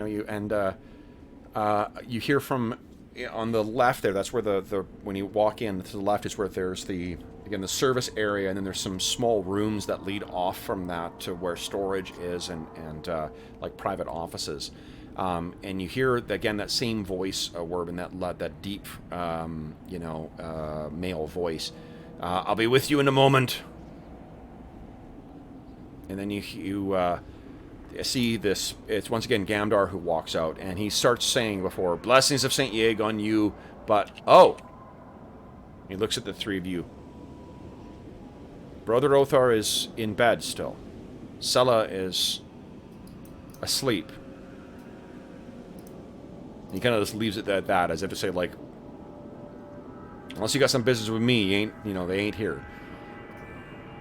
What do you guys say? We must insist on speaking to Brother Othar. That sounds like an intimidate to me. Why don't you give me an intimidation check? Sure. Mm-hmm. Aha! Okay, so he kind of looks down and he's you see something like there's a look of across his big tough looking face. You can see there's his eyes are considering, and he maybe realizes how much Brother Othar seems to like the Lucky Goblin. And he says, "I'll wake him." And he walks over and past you guys and up the stairs. Doesn't make a gesture for you to join him, but then kind of like, knocks on the first door, which to be, first door up the stairs to be Brother Othar's quarters. And he's, Brother, the Goblin is here to see you. And you hear, from inside, you hear Brother Othar's voice, "Oh, of course, send him up. Send him up." And Brother Gamdar walks down again, looks over at you guys and says, just gestures with his head towards the door. So if you scramble up the stairs, Badonk, Werbin and Sir Yvain, are you going to follow as well? Yeah. Okay. So you guys make your way up into, and you see Brother Othar's cell where he lives. He's in bed still, and he's got his evening or his sleeping gown on, but he's pulled himself back up into bed. Badonk, this actually reminds you of when he was injured after that attack, too. And Werbin, I can't remember if you saw him in that period too, but he looks better than what he did before. Actually, do you remember that Skurg thought that Brother Othar was being poisoned too, right? I don't know if you guys remembered that, but Okay. or whether Skurg had but Skurg had insisted on feeding him one of his antitoxins because he thought that someone was poisoning him and preventing him from fully recovering. Right. So he looks up and he looks better than what he had, what he did that last time. He looks tired still. And he says, "Forgive me if I don't get up, my friend. You are quite low to the ground, and it has been a long few days. Ah, Sir Yvain, you are here as well. I hear that great thanks are owed to you as well. Scylla didn't tell me the full story, but I have you to thank for removing our final obstacle to helping Hendon. About that, we, well, things are afoot that may complicate matters. It would help to know, do you have any idea if that sign was projecting its malevolent energies from the beginning of your ritual, or if it was added during the process somehow? Sign? What sign do you mean? The symbol that I destroyed. Is that what... Forgive me, I have been sleeping. I heard tell from Scylla that I had you to thank, but she did not go into detail. There was a marking. There was a marking of a goat's skull, a ram's skull. His face gets very serious. Yes. I see. We believe that it was involved in an attempt to prevent the completion of your ritual, and yes, we also have some concerns about who may have put it there. And we're wondering if you have any idea, based on your experience from the other side, if it had been placed there before you began your ritual or not. I don't think it was there when we began. At least I didn't feel its presence. It was not until we were into the ritual, until it was beginning to take effect, that we suddenly felt it, as if it had a fell will of its own to force back against our prayers. And it was only you and the acolytes and the wife and 2 boys who were there, right? There were some from the... Badonk, he came, and Werbin came. But for the most part, it was just the 6 of you and Hendon. It was, yes. Okay. Why? You suspect one among them made the mark. And he sits a little higher up in bed. Werbin has reason to believe, based on the footprints that were left behind, that an adult who was inside the house made the mark. And he looks over at you, Urban. Is this true? You are certain? I'm certain. I was... But, Brother Oathheart, we should consider the possibility that it was not done of their own volition by any means, and that the foul working, our own lucky goblin Badonk had some foul workings upon him as he attempted to help me in destroying the symbol. And it's entirely possible that the evil will simply used one of these people and has not corrupted their very soul, if that distinction matters to you. I don't... You may be more knowledgeable in such workings, but our order is set against these things, those foes of man. Unless there was some foul working, some enchantment placed upon them, this place, and he sort of gestures around, this place is free from their influence. Unless it was... We cannot control the will of men, and if one turns to the dark powers, the living cannot be warded against.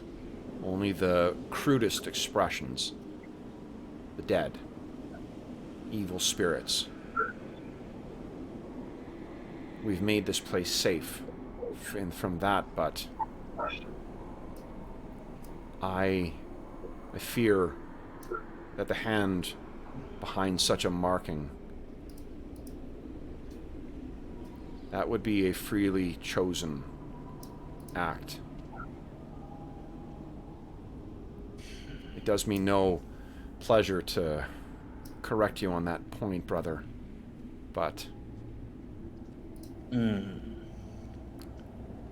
So it was someone inside, then.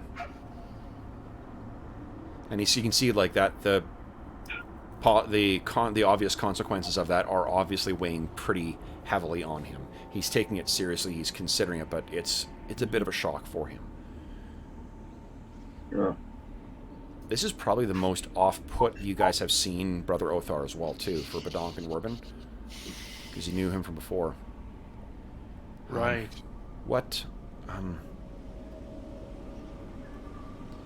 Gamdar? And you guys suddenly realize that, like, he's been standing right there the whole time, right? And he just says, "Yes, brother." He says, Would you kindly make tea for me? And our guests as well. They are no doubt cold, and I am parched. Thank you, brother. And Gamdar kind of looks up at you guys. Of course, brother. And he turns and makes his way back down to the main level. And Brother Othar kind of gestures to you guys to come in. So you step in, and you close the door behind you. If you don't do it on your own, he sort of gestures for you to do that. And he sits up. Yeah. He says, I see what you are saying. So you think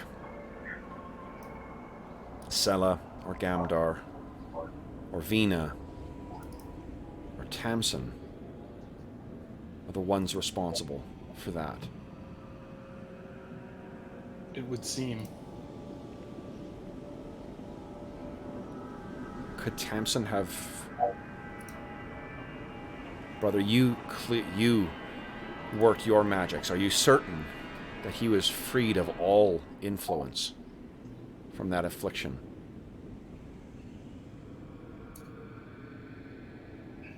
It's hard to say. It was a, field craft, not a surgical process by any means. I know, and I mean no... I intend no No criticism, but... It crossed my mind that he could have brought something back with him, even if we got the majority of the symptoms. This seems to be a question that has weighed heavily on you all. You've suffered and grappled with this longer than I have. Have you recommendations for how to address this issue? Because I, for one, I fear that I am lost and too close to this issue. Does your lady offer any insight, brother?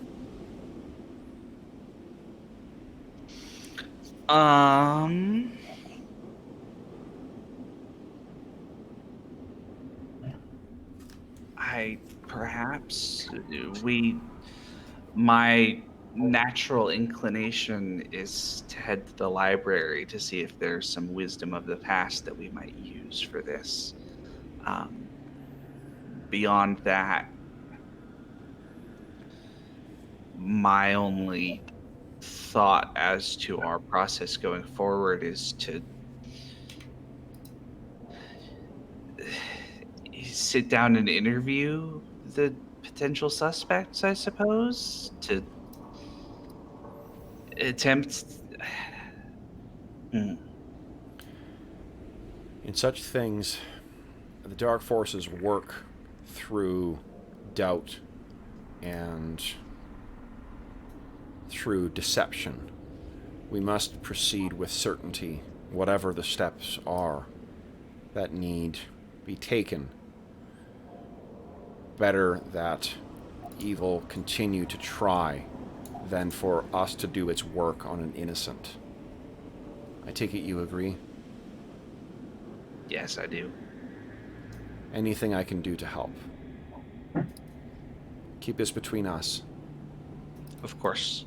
But anything I can do to help. Do When you... we have a better sense of what we require, we will ask. Then, please, anything. Stay for tea. Do me that.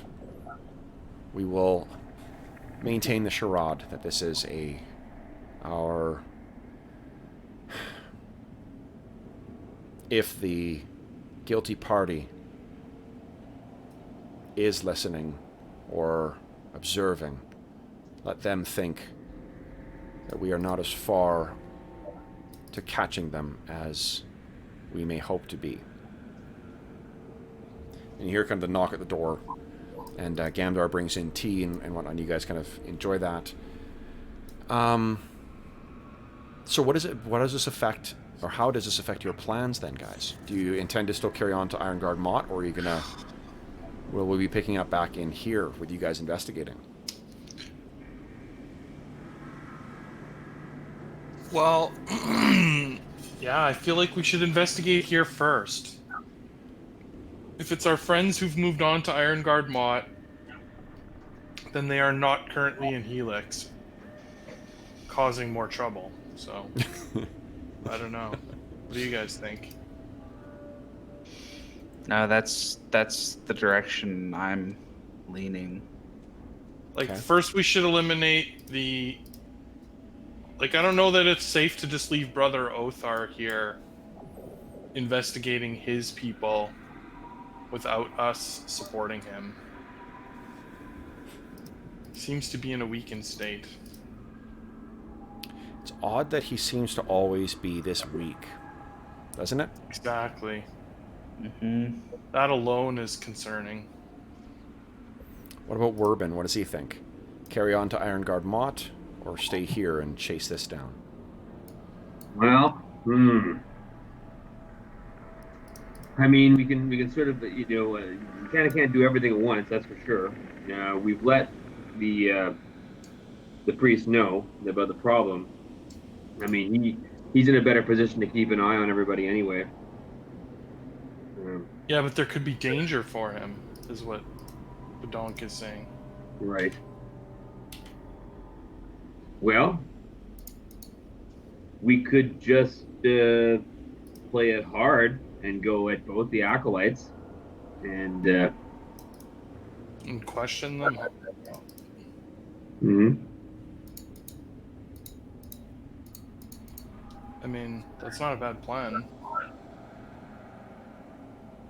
Can we enlist any help with that? I mean, are there any priests who know some spells that would be useful for us in that regard? Have the truth spell, or Brother Othar will not be able to help with that because I think that if... well, he'll consider it. Let's say that. He'll consider it. But I guess like his first thought is that this is, the first victim of these evil machinations could be trust.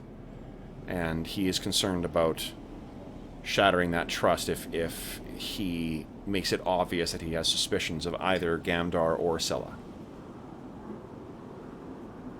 Or for that matter, the members of his flock, Vina or Tamsin. Mm-hmm. So, then it sounds like Badonk and Sir Yvain are thinking about chasing things down here, perhaps accessing the library. Werbin. Werbin, what are you thinking? Are you going to stay with your allies, you think, or? well, I'm not gonna split up the group. Too dangerous. So Okay. yeah. So you guys will have, we'll leave you guys heading away, but we are going to end with a cutscene. What we see is that it is evening. It's dark. And we are in a snow-covered woods. And what we see standing amongst all the blackened or the dark trees in the darkness here are with these are no doubt dark brown colored, not hide, bark on the outside of these trees. But there is one tree that stands out. And this is a single white tree. The bark of this is completely white. And we see in the shadows under the eaves of this tree, there are two robed figures. And they seem to be pacing. And then we hear the sound of crunch, crunch, crunch. Someone making their way through thick snow. And we hear the kind of wheezing of metal moving on metal. Armor. And the two figures standing underneath the white tree turn over and see someone walking out of into the small clearing. And the clearing itself is probably no more than about 20 feet on either side of the white tree. But this big, thick, tall tree does seem like a pretty conspicuous area for the rest of the otherwise inconspicuous trees. This armored form walks over. We cannot see really the form because of where the heavy cloak falls from behind. The face is obscured by an enormous black lacquered helm. The figure in the blackened armor says, "They suspect." And the two figures, their faces concealed by the darkened cloaks that have pulled high up over their faces. We can see those cloaks are, of course, clasped with a small marking, a silver. On the outside, it appears to be an elk. And they say, "We don't know. We don't know who you are. Prove who you say." And the figure raises up a holy symbol of some kind and then turns it. And on the back we see the marking of a ram's skull. Each of the robed figures then turns the clasp up and over, revealing the same. And one of the robed figures says, "Who is it then? And what do you want done?" And the armored figure says, "A goblin, a half-elf, and a dwarf. Kill them all." And that's where we will end our session. So, for those listening at home, thank you so much for joining us for session 11 of the Back of the Barrowmaze campaign. As always, if you have any comments, questions, or concerns regarding the session, or regarding the rule system in general too, we've had some pretty interesting questions come over the last couple of weeks. Please don't hesitate to leave a comment in the comment section below, or you can shoot me an email, or you can reach me on Twitter at Dungeon Musings. You can also reach me by email. And my email address is dungeonmusings@gmail.com. And in the link of in the description of the video, you can find a link to our Discord server as well too. So if you want to join us, most of the players have joined in on that as well too, from this campaign and from the other campaigns we run on the channel.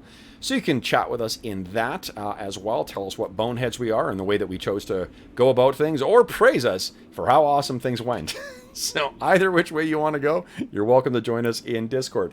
In addition, if you enjoy the content and you want to make sure you don't miss joining us live, be sure to hit the subscription button and the bell icon to let you know when we're going live. We have been getting a little bit better about making sure we're interacting with folks during chat. I didn't say anything during chat, but I did make sure to jump in. Oh, Killraven, I see you there. Hey, well, thanks for joining us live. And Andrew and Flame Loud, and Weem all joined us today too. So thanks for joining us, guys. In addition, you may note that there is something in the description, or a link in the description of the video, to something called Heroes Save Villages. That is the charity fundraising campaign that we run on the channel. If you're a regular listener, you know that we don't run any ads. We don't monetize the channel through Patreon. The only thing we do is, if you are inclined to toss some gold pieces in the direction of the channel, I'd ask that you consider clicking through and learning more about the Heroes Save Villages charity campaign that benefits the SOS Children's Villages International Charity. It's a really terrific charity that that is active in over 130 countries, that provides direct assistance, support, and advocacy for orphan and abandoned children, for over 80,000 of these orphan and abandoned children too. So it's a really terrific organization. You can learn all about it and the good work that they do by following that link. And in addition, as of September 1st, which is coming up far faster than I intend, I'm going to be updating the rewards available to donors too. And since we're kind of coming close to the end of the year, while all the rewards for charity games are go, I will start reminding that starting on January 1st, I will be resetting the counter on that, and there will be a bunch of charity sessions available as well. But last but not least, well, there's two things. Penultimately, let me award some XP before I forget again. So guys, outstanding role-playing tonight. Fucking great job from everybody. That was great from everyone. So thank you guys. That added so much to the session. Of that was just chatty stuff for most of it. I'm going to give you 30 XP for the great role-playing, and I'm going to give you 100 XP for thwarting that ward and saving Hendon. So that means you guys gained 130 XP for tonight. So congrats, guys. And last but not least, I'm thanking my players. Steve, Arlen, and Jeff, thank you so much for joining me tonight on Friday. What a great way to kick off the long weekend. Man, some serious fucking doings transpiring in old Helix this week. No kidding. No, it was great. A lot of fun. Awesome. All right, so then, for those listening at home, again, thank you so much for joining us, and until next time, happy gaming.